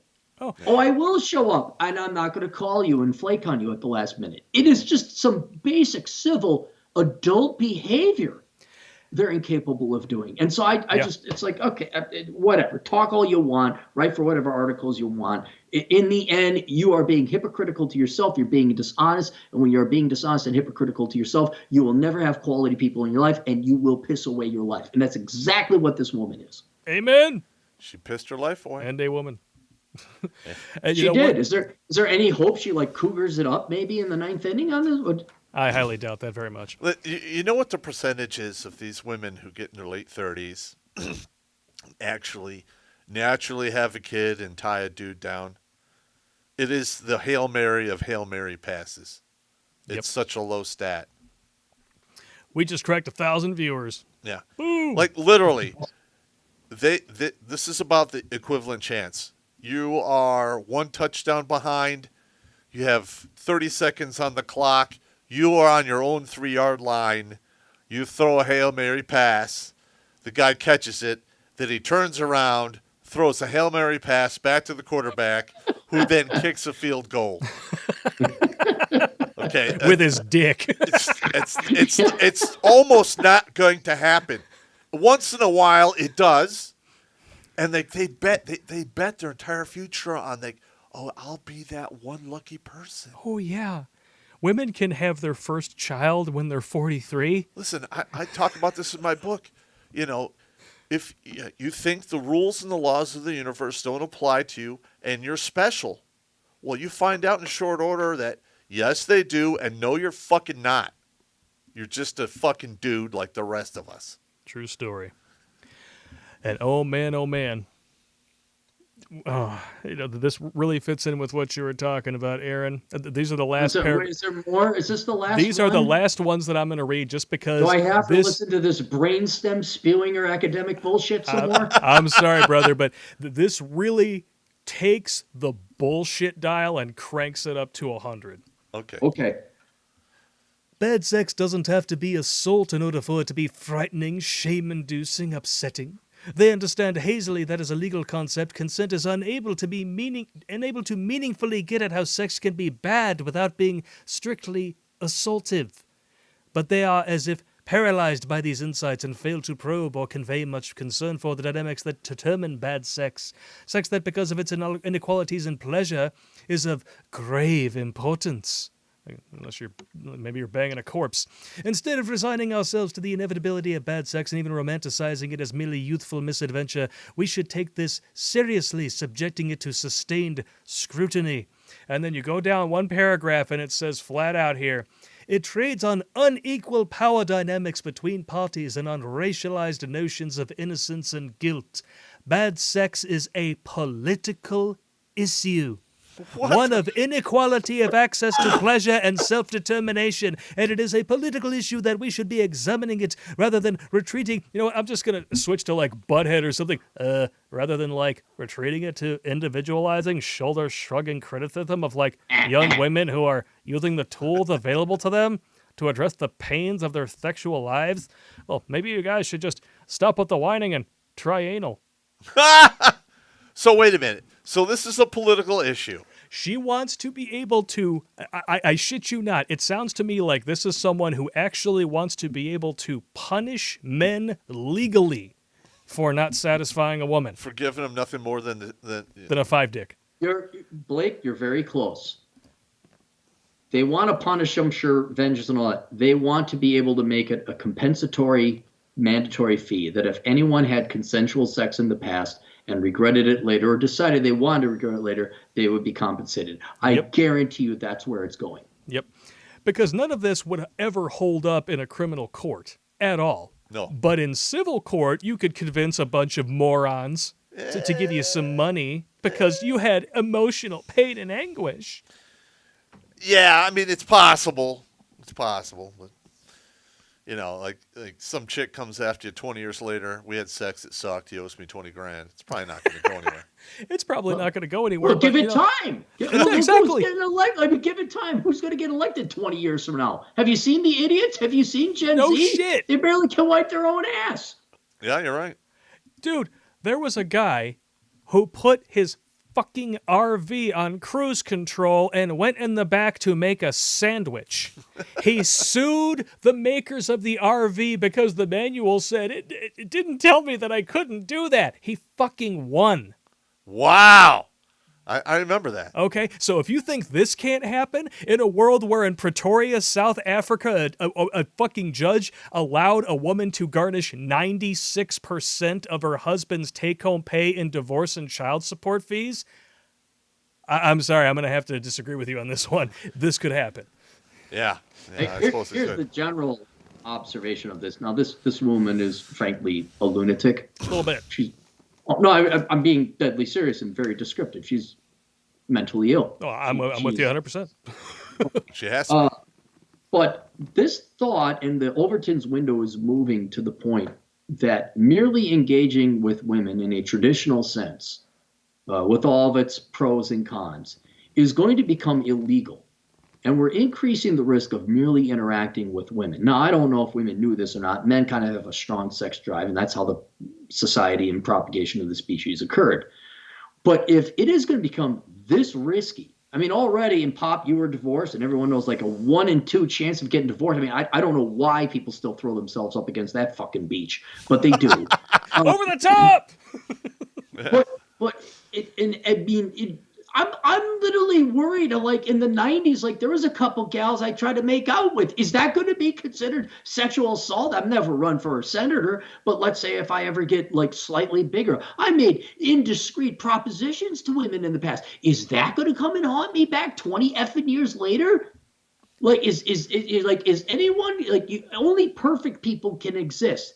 And they're using the only weapon of control, which is like the sex drive. And they're going to absolutely make any kind of interaction. They are going to get their pound of flesh for any interaction with a woman, past, present, or future. And that is a horrific concern. Because every young guy out there is like, whoa, wait, they remember the dad getting divorced. They maybe saw the Terrence Popp show and say, oh, Jesus, I don't want to do that. Christ. I hope so. Not black dick, anything but black dick. Oh, Jesus. It just got dark in here. But and you can see they're running scared, like, I'm not getting married. I'm not going to, like, well, there you go. But that's what it is. That's sadly what it is. Yeah. And there's a bunch of dudes in the comments. Ever since I mentioned that there is somebody out there who got 96% of their husband's take-home pay in a divorce, yes, I am not making that up. If you are not watching us on Alt-Tech or going to redonkulous.com to check out the new episodes every week because they get them 1 week earlier than YouTube, I'm putting it in the chat. The episode is called They Always Want More, and it's Popp and I going through this article about this woman who got 96% of her husband's take-home pay to the point where he was an architect living in South Africa and had to move in with his parents. Yep.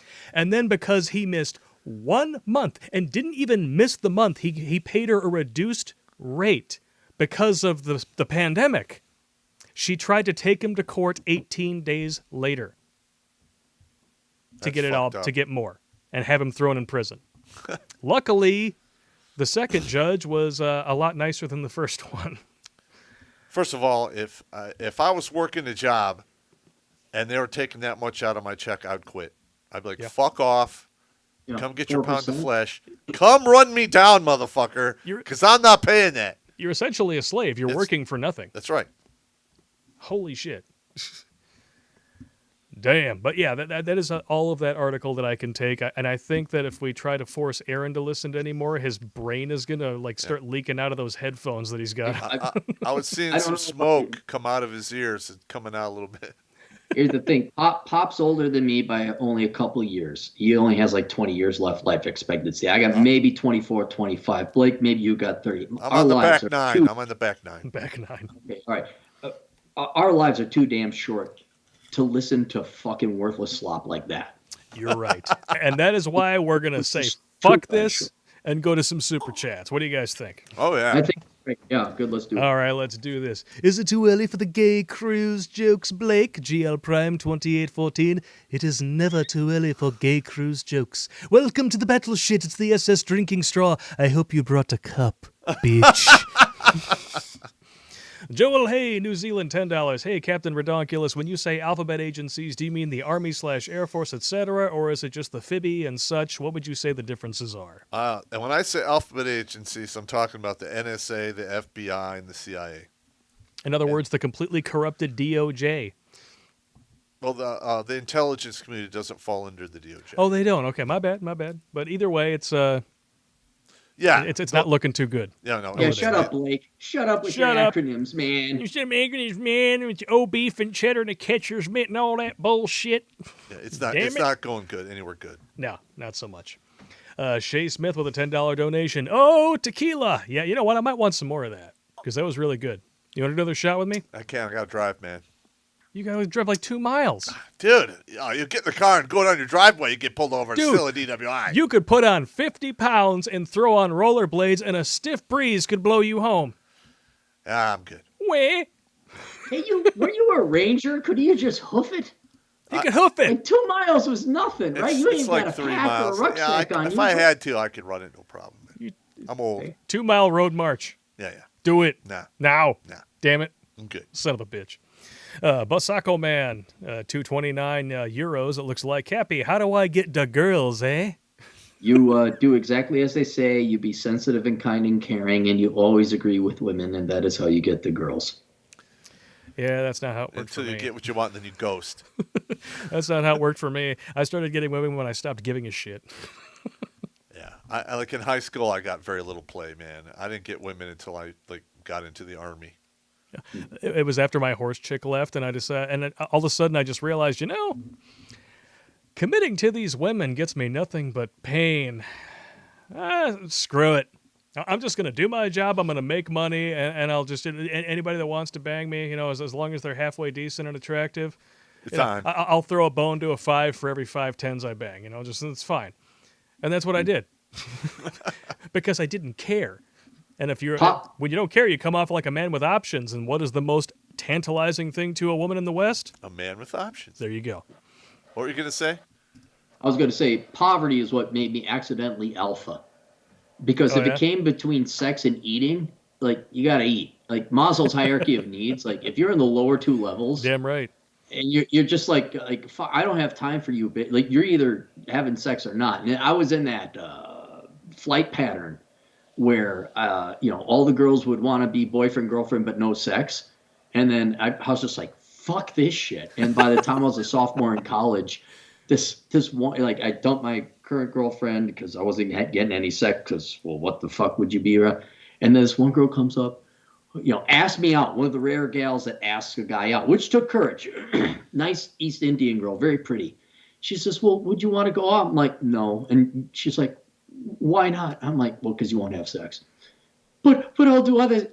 No, you either have sex or get the fuck out. And then there was crying, but it's just like, no, then it taught you, like Blake, once you stop giving a shit. Also, like, yeah, I gotta eat, bitch. You're either sucking my dick or you're getting the fuck out of here. Right? that was pretty much.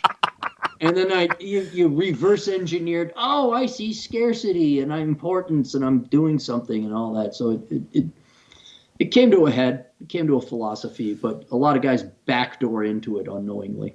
Yeah.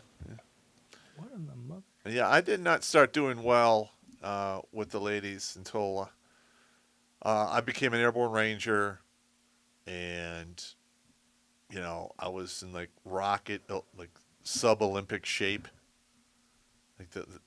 something like they find out you're an airborne ranger. That was on. They're all about that. It's on. I have a fair amount of black clients over at Asshole Consulting, and they'll go join the military. And when those pictures come out, when they get their Pop, you probably know what the official word is, but they're posed and they got their uniform on, the U.S. flag in the back. Yep. Oh, then all the girls, like, from high school that wouldn't give them the time of day, all of a sudden they all come out of the woodwork. Yep. And they're like, dude, I don't know, like, all these girls from the hood want my dick. I'm like, well. No, they want your check. Well, true. I said, well, they don't. Just go to Dallas and find a different girl. That's what. Yeah. Hey. So what's the next True one? Story. I'm trying to figure out what the hell is going on with the super chats here, because according to YouTube, and I'll show you guys this because this is kind of funky. What's going on? According to this, we have $200 roughly in super chats right now. And as I go down the page, there's not a whole lot here. You probably missed some. They're probably up on the top. No, it's not that. But I go over to here, and the Streamlabs, this is all the super chats that are registering. Wow. It goes and goes and goes. So I'm wondering what in the mother fornication is actually going on right now. I ain't got time for that. I gotta go. I'm gonna go to sleep here pretty soon, actually. I'm gonna keep on reading, but I'm just wondering what the heck is going on here. So I'm gonna read the super chats here as I see them, and I apologize if we miss any. I'm wondering what the heck is going on, or if stuff is being just flat out stolen from us. I don't know. You never know. I mean, YouTube has pulled some shenanigans in the past. That's all I'm gonna say. Oh, goodness gracious. That's weird. Shay Smith with a $25 donation says, if the question is Popp and Blake playing Mario Kart, then the answer is always yes. Yeah. I got Mario Kart. Yeah. We can play some Mario Kart. Yeah. Whoop your ass. Yeah, you will. But it's a lot of fun. Alex Patino, Top Pop. Remember Air Force Puh? Also get paid substand. Oh, Air Force Punani. Quantaha. Also get paid substandard living conditions if they get stationed in an army post or base while stateside. Shake my damn head. Yes, they do. They get additional money because it's not up to the Air Force standard. Those bunch of fucking pussies. Wow. It's insane. I did not know that. Nah. If you're in the Army, yeah, you're living in an open bay barracks, you shit on the toilet with no divider, you may or may not get fucking toilet paper by yourself, and we're not paying you shit extra. That's outstanding. Yeah, the Air Force, they get like an extra $500. You know what? I think I see what the problem is with the super chats here, Pop. It's showing us super chats from like the last 2 streams, and it's all this mashing the shit out of them together. Yeah, well. Streamlabs for the winning. No. What are you going to do? You know what I'm going to do? I'm going to take my little funnel here. I'm going to turn that off because fuck it, that's why. And we're going to go back to the Streamlabs donations instead. What do we got here? Inquisitor Jack, 45. He donated like $5 and stuff. In regards to the USAF, guess what branch the only trans lady I know is currently in? And by the way, have you received the care package from Maryland yet? I have to go check. You got to go check. Yeah. But I'm not sure. I know there's some trans people in all the forces now. Of course. But, well, they're going to want to get their free surgery. Well, no, right? no. I mean, right now, they're still in. So there's going to be a wave of them coming in here shortly. That's going to be utter just bullshit. Chaos. Tracy Wilborn donated $5 just because I believe in what you do and lube for Blake's cruise is expensive. Bitch. You assholes. I love you guys. No homo. Polska Bob, $10. Blake, want to give Cappy a shout out. Just finished Reconnaissance Man. Great stuff. I agree. That's a good book, man. Why are you guys in Michigan, by the way? What the hell? Can you leave? I was born here. My mother's here, my kids are here, so I'm just here for right now. Once my youngest gets out of high school, then I'm a free agent. I can do whatever the fuck I want. You guys come visit me in South Dakota when I build my place? Sure. Hell yeah. Fuck yeah, Cool. bro. All right, go. You got a place on the floor. Bring a rucksack. No problem. Heck yeah. And we'll go visit some sleep on the Christine floor all Nolan the time. country. Find out what a woman governor who actually runs her state properly looks like. I would do things to my governor that you know. Woo! Good looking. Yep, exactly. The Looney Tunes bobblehead. Yep. Yeah, I know it's South Dakota and I know it's cold, but you ever wanted to take a ride on a motorboat? It's good times. Dr. Fi donated $10. Was thinking men back in the day were largely tied to society because they had a stake in it with stable families, particularly kids. Nowadays, with the state of marriage, family, and 50s divorce court, what happens when larger swaths of men disconnect? It collapses. Yeah. This is that simple. Do you have that book that I thought you were sporting it there beforehand? Like the first chapter is like talking about how economic production is directly tied. Right. Yeah. The first chapter is how economic production is directly tied to female youth and beauty because we don't get up in the morning unless we're going to get some tail, or at least the hope thereof. Yeah. And that's how all economic production and technological innovation. And now we got land whales and frankly bitchy women. Gee, I wonder why men are like staying at home and playing video games and jerking off to Cheetos. So it's everybody except for the simps who go on to Twitch, and I just got us banned on Twitch because you can't say simp anymore. But holy smoking Joe Frazier, if you had seen some of the gelatinous cottage cheese infested latex stretching disgustingness that I had seen researching that OnlyFans episode. I don't envy you on that part. I don't envy you. It's like my kingdom for the dial-up internet of the 90s.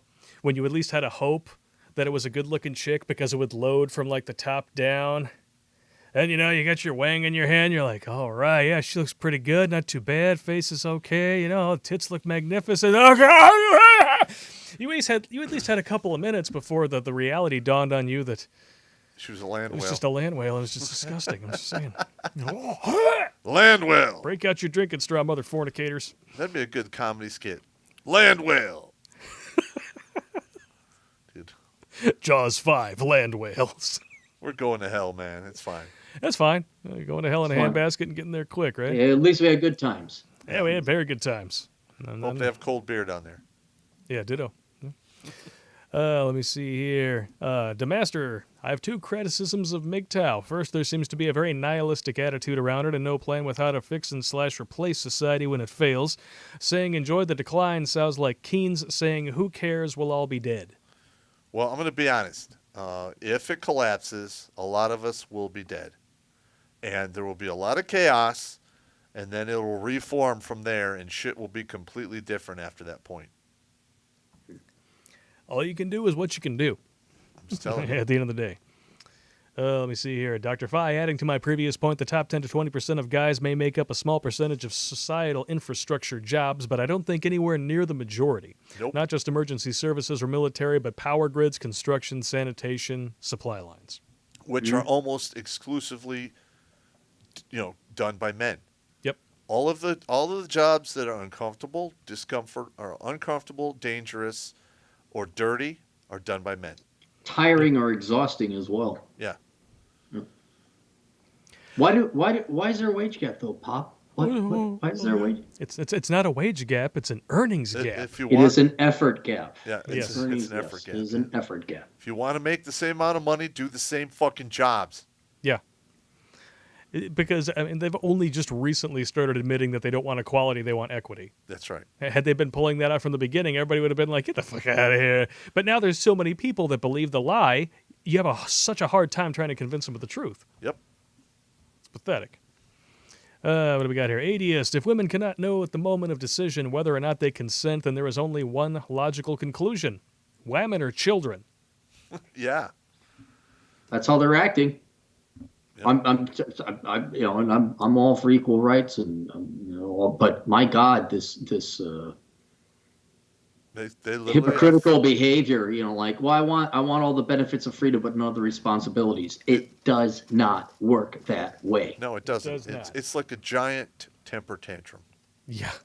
Exactly. That's basically what it is, yeah. Shamu! Demaster 12, second criticism. We all know women get more crazy with each partner, so anyone who scorns the rooster roller coaster but advocates pump and dump is a hypocrite who's fueling the very fires they're complaining about. To a point, I would agree with that. Because really, he says the only true MGTOW is a monk. But we've talked about this. Yeah. It's a very different thing when you're throwing attention to like the 350-pound land whales on OnlyFans just because you think that's a sure thing, versus actually going out there and trying to get some quality quantata. Yeah, I don't even try. I'm serious. I don't even try, and usually I'll just trip over it 1 to 3 times a year. I do. It's like, I'm coming out of a store. Hey, how you doing? Hey, Those must be some low-hanging meat curtains if you're tripping over them. Listen, man, I'm just telling you. Just telling you. The dollar store, that's the hot spot, huh? In New York, it was. In New York, it was. You got Dollar Tree, and now you got Dollar Queef. There was a dollar store in Herkimer, New York, and I pulled 2 pieces of tail out of there in the 5 years I was down there. And all I did was just, I bumped into one chick, coming out of the store. And then the other one, I was standing behind her in line. Some cheap lube. There you go. And they literally both started talking to me. I'm like, oh, okay, this is where this is going. Here's my card. Give me a call. Yeah, bada boom, bada bing. There you go. I'll introduce you to the peen. That's the right. peen. Giggity, giggity, Ba giggity. boom. Ba boom. Jimmy Bones, how do you know a feminist wrote this article? Too many syllables and absolutely no logic and reasoning whatsoever. Space Ghost. Yeah, it is word Amen to coleslaw. And he adds to that, why do women go to college? To get their brains effed out, and we have to deal with their bullshit education afterwards. Education is in quotes. Yeah. There's a lot of guys out there who get married and wind up paying off their wife's student loans. And then they get divorced. Yeah. I've run into that so many times. Oh, yeah. Sociology major, but I'm a mechanical engineering major. She has $70,000 in debt. I'm like, well, I guess, fuck that. Yeah. Oh no, I'm not paying that. Times. I'm not doing it. I have a degree in women's studies. Now, what are you going to do with that? I'm going to teach women's studies. Shocker. Yeah, and you're going to make $22,000 a year. It's such a versatile and job. never be able to pay off your debt. And most of these chicks just go to college to get a husband anyway. Why don't you just cut out the middleman and go to a bar or go to a library and get a husband for $1.50 in late fees instead of 6 figures in student debt, you stupid hooers. That's actually pretty funny. This is true. What's the next one, man? Else knows. How can I get life on easy mode and get the girls? Do what women say. Agree with them all the time. And be a male feminist. That's how you get the girls. Except that doesn't work. That's the joke, Blake. I know. That's what's the fun. That's that the was best part about it. Yeah, but by all means, yeah, but go be a male feminist. There's not enough of those. I get Stunning that's a and brave. running joke with my group of guys. They because I used to have all these emails coming in like, "Oh, how do I get the girls?" And I just blew up. I said, "Stop being a fucking loser. Lift weights. Go be sexy. Dress kind and don't put on." I mean, I just blew up at them. Like, the reason you're asking me how to get the girls is because you are some lazy fuck who wants to have the algorithm, the formula, and you just punch in the cheat code. To get God life on the video game of life and Putang. Yeah. And I basically said, no, you go to the gym and you become a dickhead and you work out and you make a lot of money, then you get the girls. And so I got very angry, and I think I charged a guy like $250 to just rip him a new one. And now anytime anyone ever dares ask me that question, I just say, yeah, it's $200, and then I copy and paste the link to him. But that hasn't happened in a while. Yeah. Well, I actually addressed this question in some of my videos in the past, and mine was get in shape, learn how to fight, and be willing to do so. Yep. And there you go. And if you don't care, all the better then. Because the moment that a chick cheats on you is when you are treating a sleut like a lady, because then they know that they can't trust you as a judge of character because you're treating them like something they know they don't deserve. And the other thing is just show your hand. Yeah, if you behave like you are not afraid to lose them, it makes them want to keep you. It's the weirdest thing. It is weird. But it's just like the friend zone. The friend zone exposes women's true nature for exactly what it is. They will chase like rabid bastards with foam dripping from their chops above and below after the men who don't want them. But they will gleefully destroy the men who do. Yep. And then they will say that the friend zone is a sexist myth as soon as it's called out for exactly what it is, even though they use it against us every day. And they use the friend zone to get additional resources without having to give up any sex. Yep. Because that's really what it's all about. I mean, they freely admit, about a third of them admit to going out for free meals now. Foodie calls, they call them. Really? Yeah. Are you kidding me? I kid you not, man. You didn't hear about this? You mean what I suspected all the time when I was dating in the 90s and the aughts was true? Really? Little bit. I was just a dupe. I was a fucking dumbass. Really? No kidding. We were all there, man. No shit. We've all been there. We've all been there. Yeah, we've all been doing the dick thinking. I know. Yeah, I know. I just want to prevent younger men from doing the same. I was about 25 when I started waking up, and I was like, this is bullshit.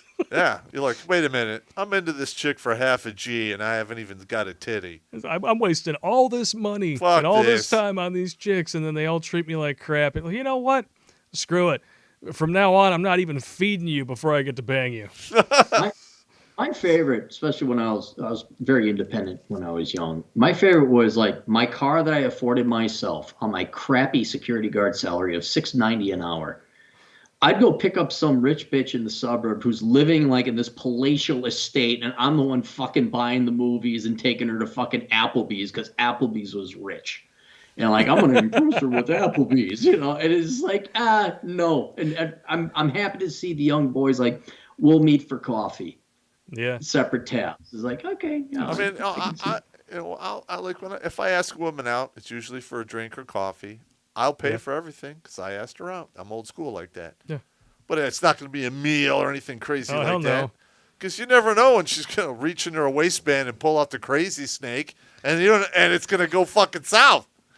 That's all I did with the porn star.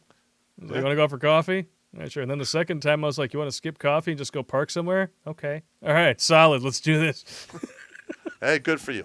Hey, listen, guys, I got to get going. So all right, man. Oh, man. Okay, it's past man. my bedtime. I'm sorry for no problem, man. It's all good, man. You gave us 2 hours. You're good. You're a good trooper, man. Thanks a lot, bro. Appreciate it, and definitely we're looking forward to meeting you in a couple weeks in Vegas. Yeah, we're gonna hang out with Donovan Sharp in like a week, I think. We're a week and a half. I'm landing on Friday. the 21st. All right, cool. It's gonna be good times, and you're playing sober cab, right? Yes, I am. I'll play sober cab. What day are you going there?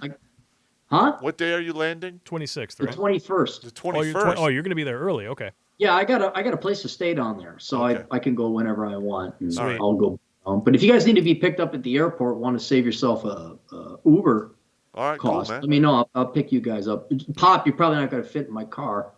We'll strap you to the top of the hood. You'll That's be all fine. right. Get some bungee cords. That'll be all right. It's all good. I went hunting and I caught a pop. It's fantastic. Hey, hey. All right, I'll see you guys. All right, Thanks for man. having me on. Take Thanks it for easy. sitting in, Aaron. Right. Thank you very much. Aaron Clarey, ladies and germs. Outstanding.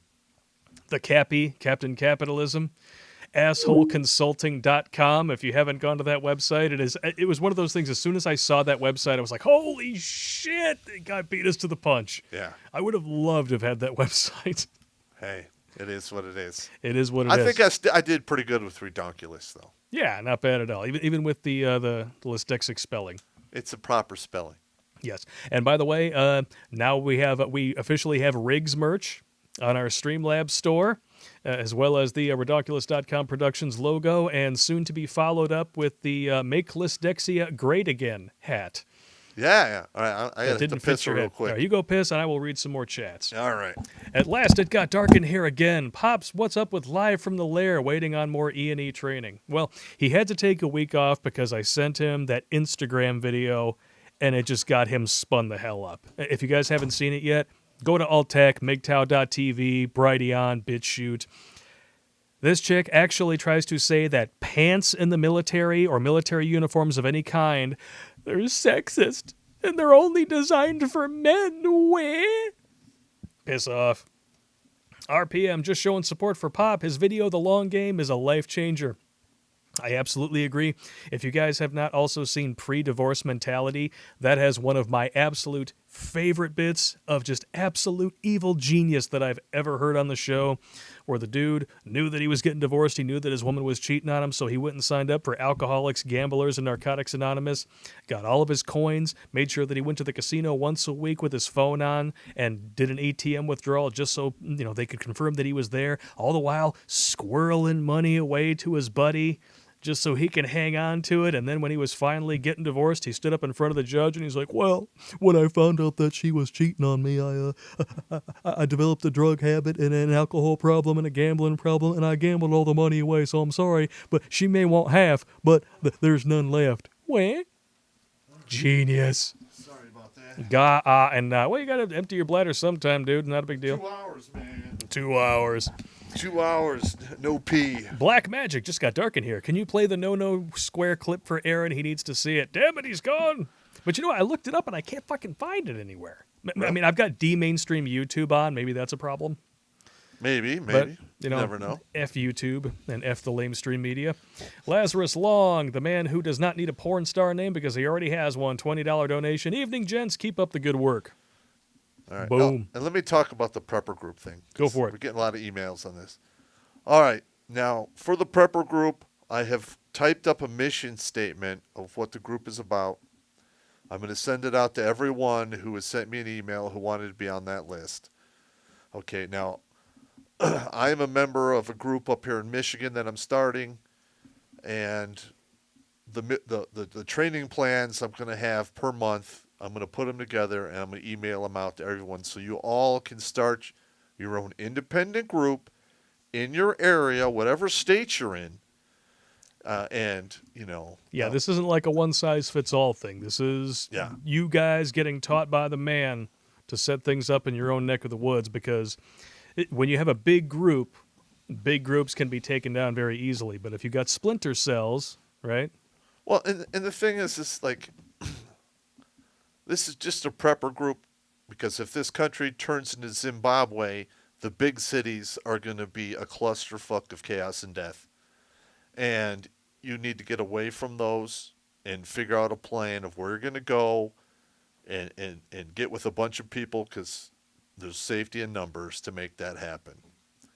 Damn right. Yeah. I mean, this is all just a survival thing. And then we can all come up with alternate plans down the road, depending upon what happens in the world. Yes. I've just had a new super chat come in that made me laugh. Stephen Kent, $20. Riggs, rotten and infected gonad gravy supplier. Oh!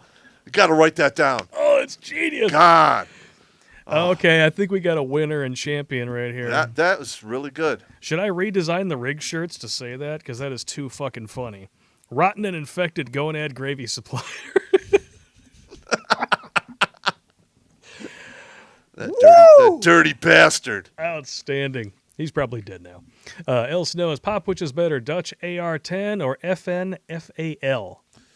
I'm not a fan of the fin foul. It's a side Fin lock. foul. It's a side lock bolt lock system.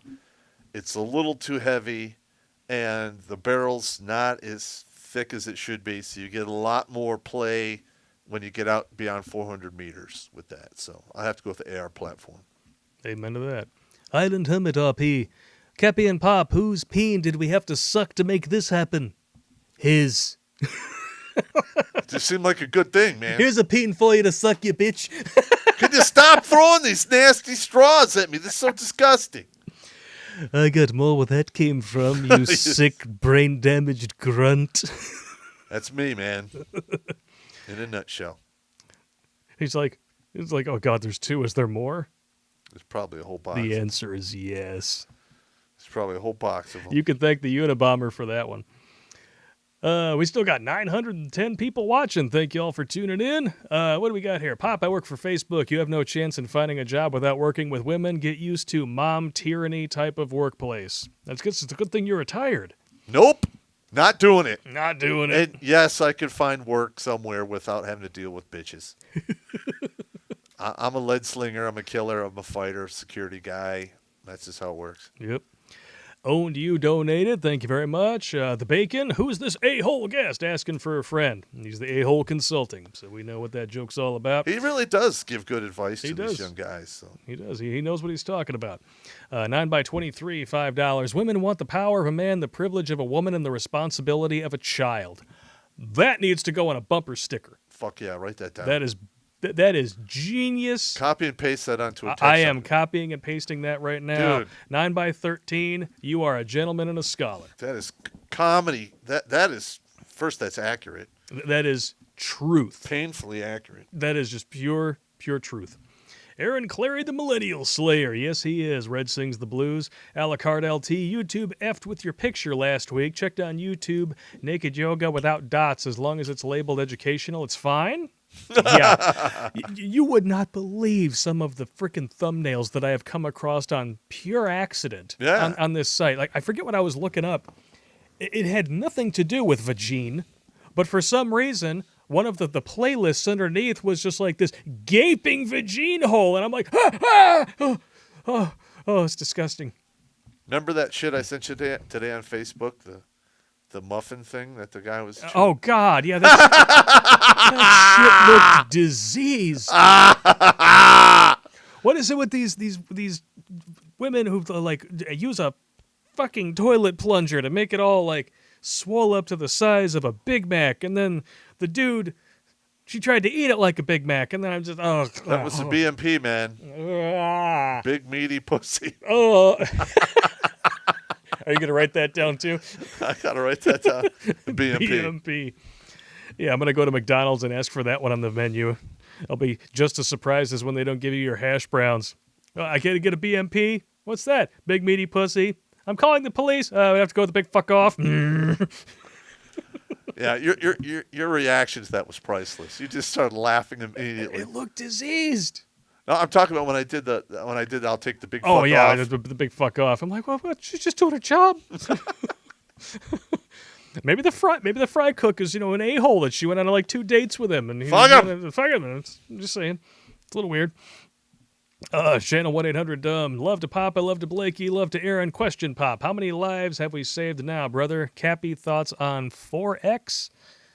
Cappy's gone now. Blake, Gibson's name in Lethal Weapon. Riggs! Well, 4X is currency exchange. That's a very volatile thing. Yeah.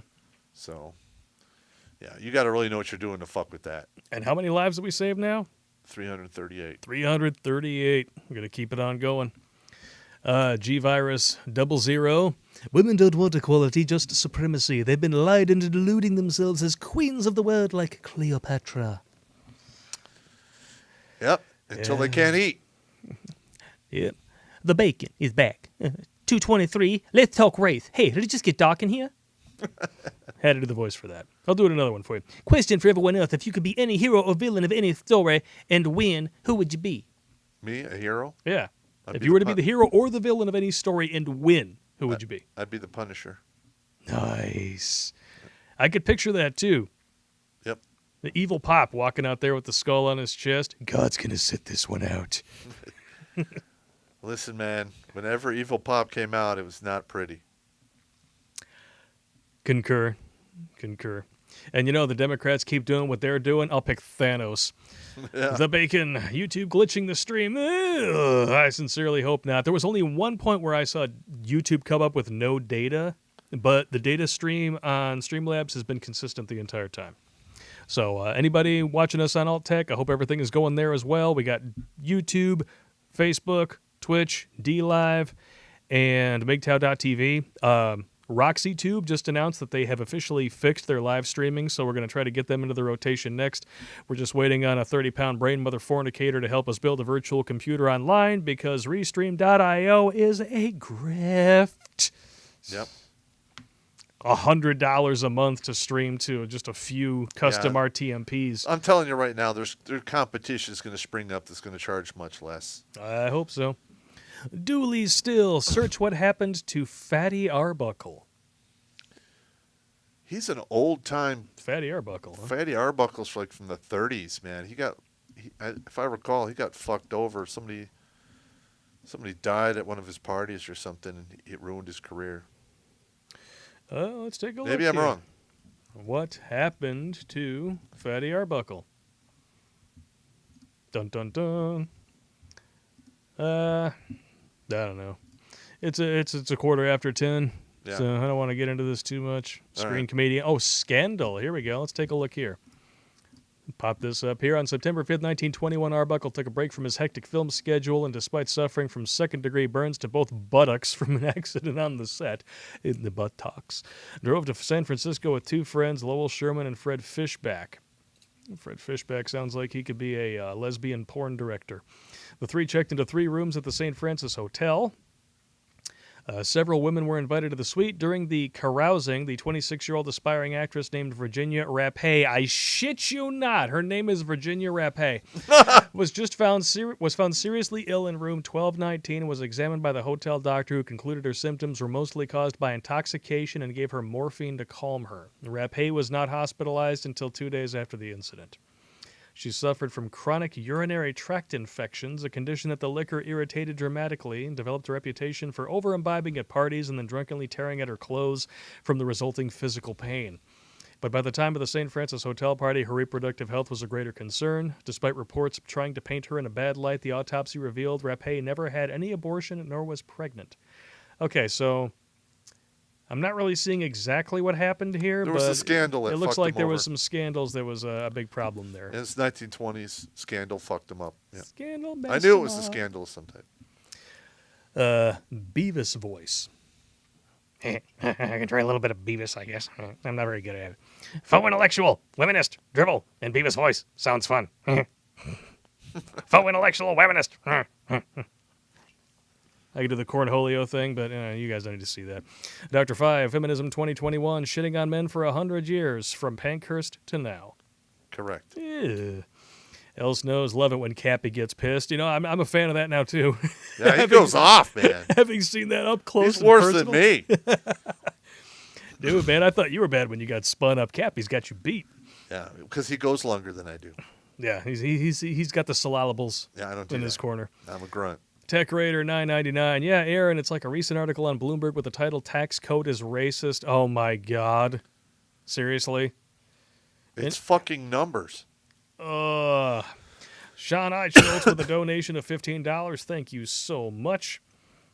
What we got here? Talbot Links, $5. Bad schmecks. I'm friends with an ex's husband. I call her Pat, short for Patrick. Her name says with an S. He gets the joke and loves it. Starfish. Okay. Pat, short for Patrick. Short for Patrick there. Little bit of Patrick there. Little bit of androgyny there. Talbot Links starts with an S. Yes, I know. Said Sean, I haven't seen a verbal butt-smashing this bad since Bubba from Cell Block D got his hands on ultra-strength Viagra while in solitary, and then got released to a cell with a new 18-year-old with a pretty mouth and tight jeans. That is a very vivid picture. That's horrid. That is. That is horrid. Where's your drinking straw? I'm not playing that. Yeah, you are. Uh, I got a whole bag of them over here, man. no. I'm going to start hiding them around the set No! just to piss you off. No. No! Christopher Anon. Cappy pulled the trigger on moving to the Balkans, immune to U.S. lawsuits, most U.S. tax, and traditional-minded women. Never a bad idea. Cynic in Chief, some dollars for the pop with a $2 donation. Cappy's hosts bailout. All right. Nice. I didn't know they called him Cappy. I like that. So you got Top and Cappy. It's pretty good. We'll have to have him on again. Popp and Clarey are the two channels that I've quietly followed for over 8 years. It got me wanting to end it. It got me from wanting to end it to recovering to building a new life. Thank you for both of you. Crayon Muncher out. $2.39. That's Motor Swaps. $2.39. $10 donation. Thank you very much. Patriotic Southerner. He's welcome back here. I know that he's not as a down south Southern inbred as I like to make him sound, but this is just what I do. Hey, what scotch do you guys prefer? I'm a fan of Glenfiddich 25 year. If you haven't had the opportunity, I highly recommend it. Okay. A buddy of mine, you met him, Dustin, found a bottle of Lagavulin locally for like $75. Told him I would go in on that, and we're going to do some Lagavulin whiskey on the show. Okay. All right. It's going to be fantastic.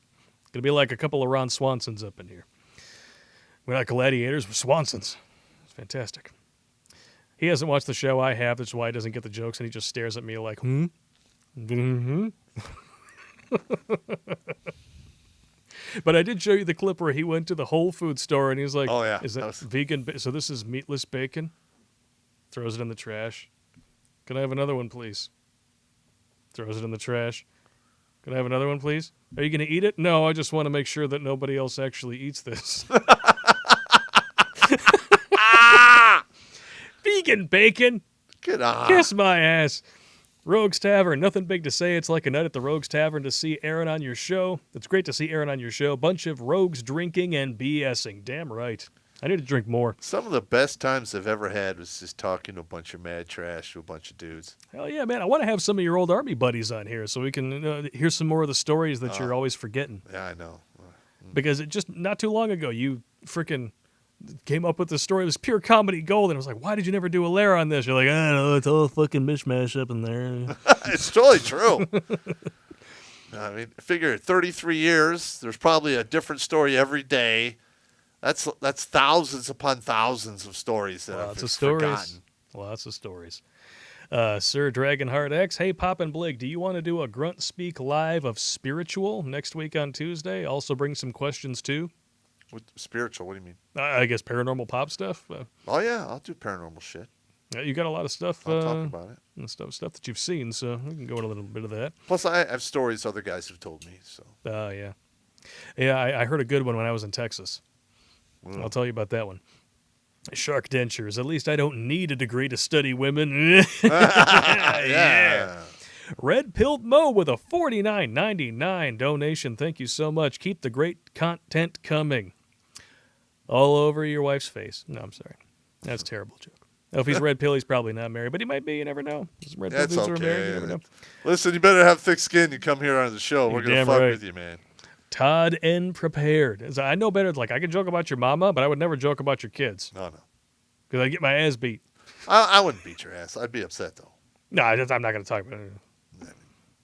I mean, I joke about my kids, driving me crazy and doing stupid shit. Yeah, I mean, you don't need me to fill your brain with the kind of shit that your 19-year-old is probably doing now. Stop it.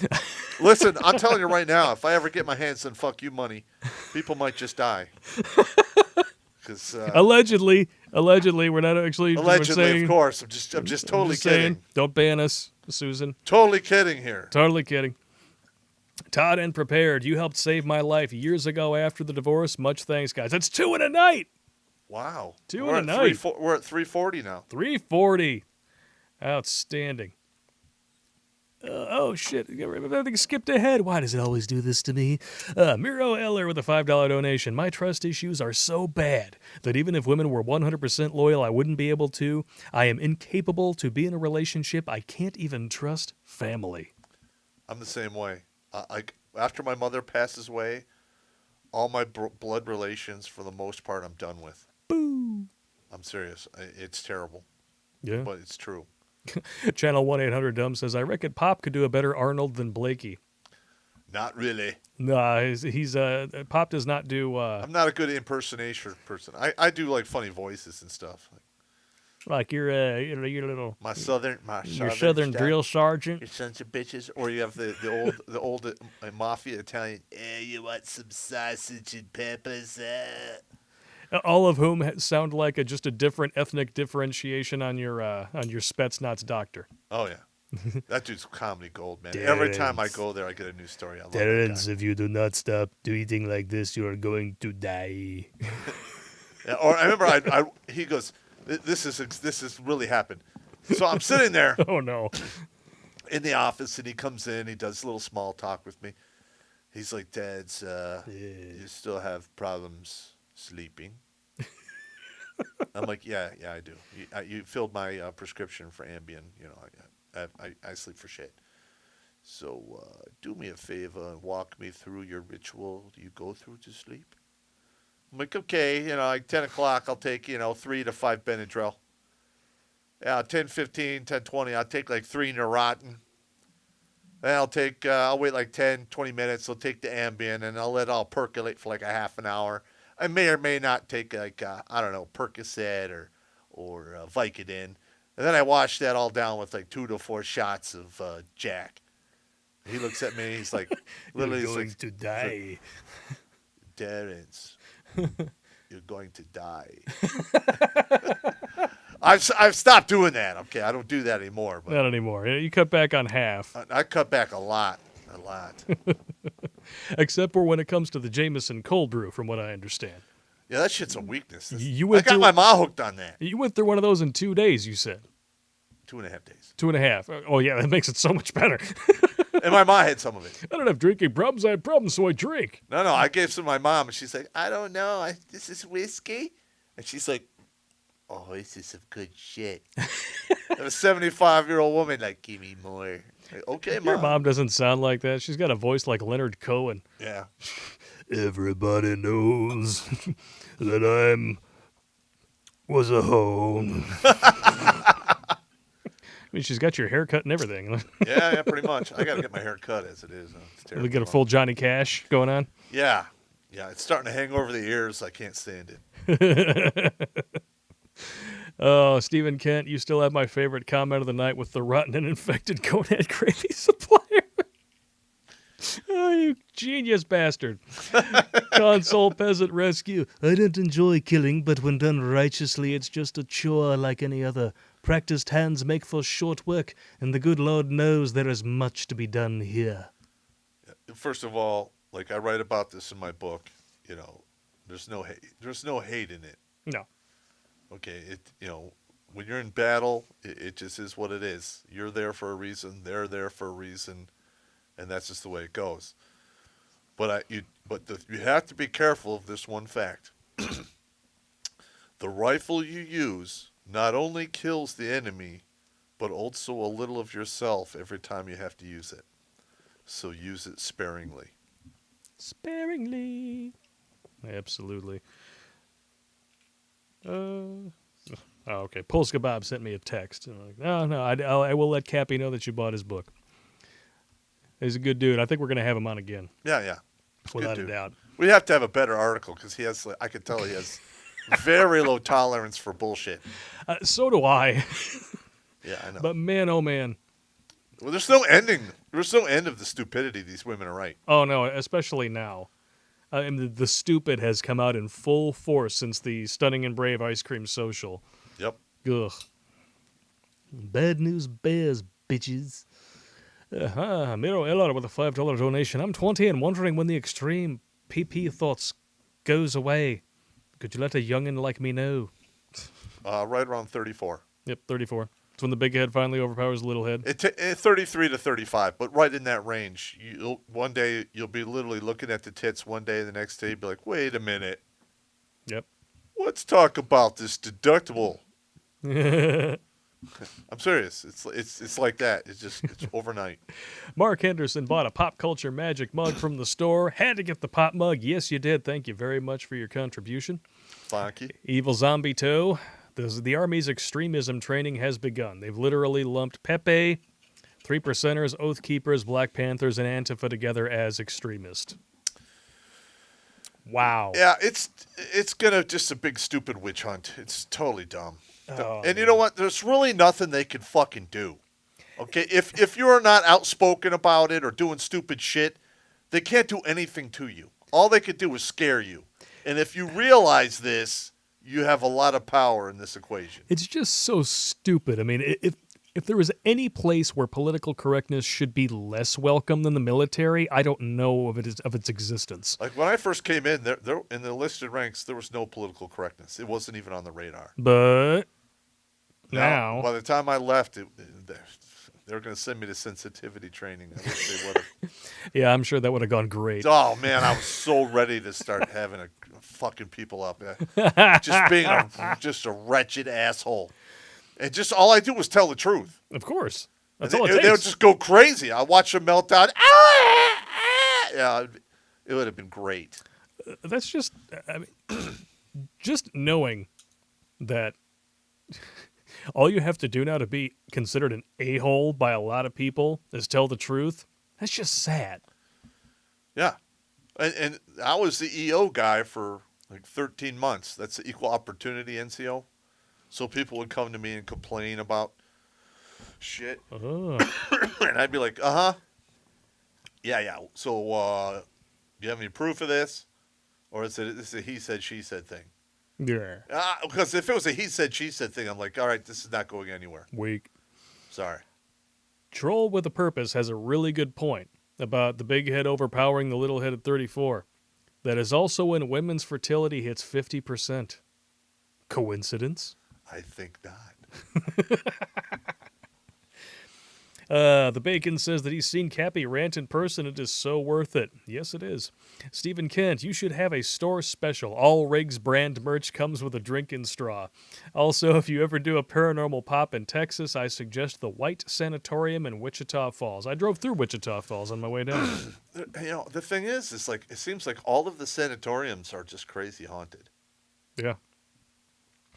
I want to say that not too far from here, maybe like less than a day's drive, is the sanitarium or whatever what it was. It was a institution of some kind where they actually shot all the exteriors for Shawshank. Yeah. And that's supposed to be wicked. Yeah. Haunted inside. You know what? We should probably try to put together a fund for like equipment for paranormal pop. Hey, you know, we need like some night cameras and stuff. Yeah, well, we'll get some. Well, a buddy of mine has got some of that stuff, so we can start doing some preliminary episodes like that. Show guys what we got going on, and then if you guys want us to do some real hefty traveling to places like Texas, across the country, what have you, we can have individual GoFundMe for those, and then go spend a week there. I know my youngest daughter, has one more year of high school, and once she graduates, I'm a free agent. I can do whatever the fuck I want. Free agent. Sounds good, man. Yeah, let's do some traveling. Let's go see some haunted shit. I ain't communicating with them. Well, I'll put the cameras out and walk around. Yeah, I don't. I'm not taking a fucking Ouija board in there. No, I ain't doing that shit at all. That shit will follow you home. I'm not doing Ouija board shit. Bad news bears. No, I don't want to have anything to do with that. Have a good day, brothers. Papa Blakey, good to know that we are not alone. Papa, have a drink when you get home. Blake, build a boat. What you do with a boat. Channel 1-800-DUMB. I love you, no homo. You're a dick. Total dick. 9x23 T-shirt idea. EGS, giving bad people good ideas. Evil genius syndrome, right? Yeah. EGS. We should do that. Should get you a doctor's chart. chart. You know what? The funny thing was when I was out processing through the army and telling the psychologist that he just laughed his ass off. I'm like, yeah, I'm sorry, doc. I got a bad case of EGS. What's that? He's like, what is that? I go, it's evil genius syndrome. I've had it since I was very young. He just starts laughing. You got in a lot of trouble when you were a kid, man. That's exactly what he said. He goes, yeah, I was a bad kid. I built a bazooka at 9. Oh, we got 2 more. 2 more. Reaper 01. Popp, add 2 former Marines to the list that you saved. Friends of mine, Semper Fi. 242. 242. And the thing is, 342. A lot of these guys, yeah, they have PTSD. Yeah, there might be some mental shit going on, but it's that loss of fucking hope that is that last kick in the ass that pushes them over into oblivion. Mm-hmm. And if they can see that they're not alone, and this has happened to other people, and they have made it out the back end, yes, they got big chunks bitten off their ass, but it heals. It grows back. Yep. You can come out the other end. And, it keeps dudes from doing the fucking ultimate fucking solution to a permanent solution to a temporary problem. That's permanent solution to a semi-temporary problem. Shit, man. Oh, Bob Maluga with a $40 donation. Thank you so much. Props, try some Woodford bourbon on me. Keep your knees and feet together, Airborne. Because you don't want to get a stick in the ass. No sticks in the ass for you. You have a tree landing, get a perforated asshole. You're going to the front of the line to go to the hospital. Stitch your ass back up. And the first thing the doctor says when he walks in, he goes, "Why'd you get fucked by that tree? Were you fucking with it?" You didn't keep your feet and knees together, did you? No, I'm serious. That really happened to a guy. Oh, really? Yeah, he got to stick up his ass. He had to get stitches. It was a bad thing. He made a full recovery, but I'm sure he never farted the same after that. Yeah. I told you about the guy who ripped the hole in his scrotum. Yes. Yeah, that was a bad. They stitched him up on the drop zone. And the dude who hit the ground so hard his fucking guts shot out of his body. Guts popped out. Yeah, but that was a civilian thing. Oh. That wasn't a military airdrop. It's still bad. But the thing is, they're doing stupid shit. I know they're doing stupid shit. You jump out of a plane, you come down, and you land. You don't jump out, open your chute like really early, really late, open it up, and then, it's a smaller chute, and you're going at like 90 to 100 miles an hour, going at 6 feet, 8 feet off the ground. Yeah, hit a thermal, boom. Boom. His guts popped out. It was horrid. Oh. And I wasn't I saw it from maybe 800 meters away, had a big beer in my hand, and I look at my buddy and go, yeah, he died. That's just the way it is. It's just the way it is. Shit. I'm just saying, from what I looked at, that dude should have been dead. Yeah. And that dude who never farted quite the same. Allow me to do an impression of what one of those farts would sound like. Yeah, we fucked with that guy for a long time. It's just like after a really nice looking boy with skinny jeans and a purty mouth goes to prison. By the time he gets out, he doesn't fart anymore. It just sounds like a yawn. I think they called that guy Shank after that. His nickname, I don't remember. It's like when my brother-in-law Steven he's been in jail a few times because he did some stupid shit in his youth. He seems to have successfully pulled his head out of his ass in his adult years, but once upon a time, after I think it was like the second or third time he was in jail for some stupid shit, and my wife was just sick and tired of bailing his ass out, she went up there and instead of bringing him bail money, she brought him chapstick and knee pads. Nice! Because that's what happens when you do stupid shit. You play stupid games, you win stupid prizes. That's good. That's comedy gold right there. Anderson Paladin with the last super chat of the night. Canadian $10 for the Ghost Hunt Fund. Boom! And Jimmy Bones wants me to remind you to check for his care package, which should be arriving anytime now. Shot glasses and booze are in there if you need any motivation to check it. All right.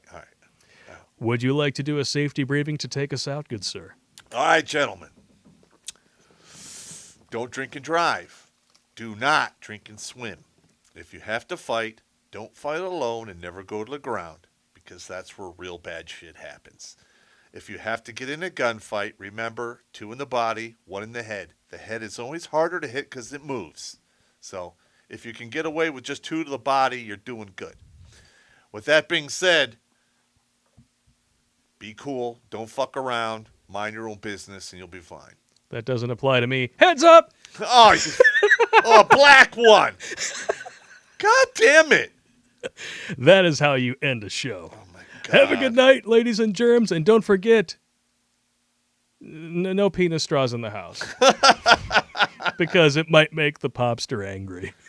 Ah, you guys are a bunch of bastards. That's only 3. There's more. There's more. You just wait. You just wait. Good night, gentlemen. Thank you all very much for the donations, for the views. We successfully kept almost 900 people with us the whole time. Thank you for tuning in. We'll see you Thursday night. Same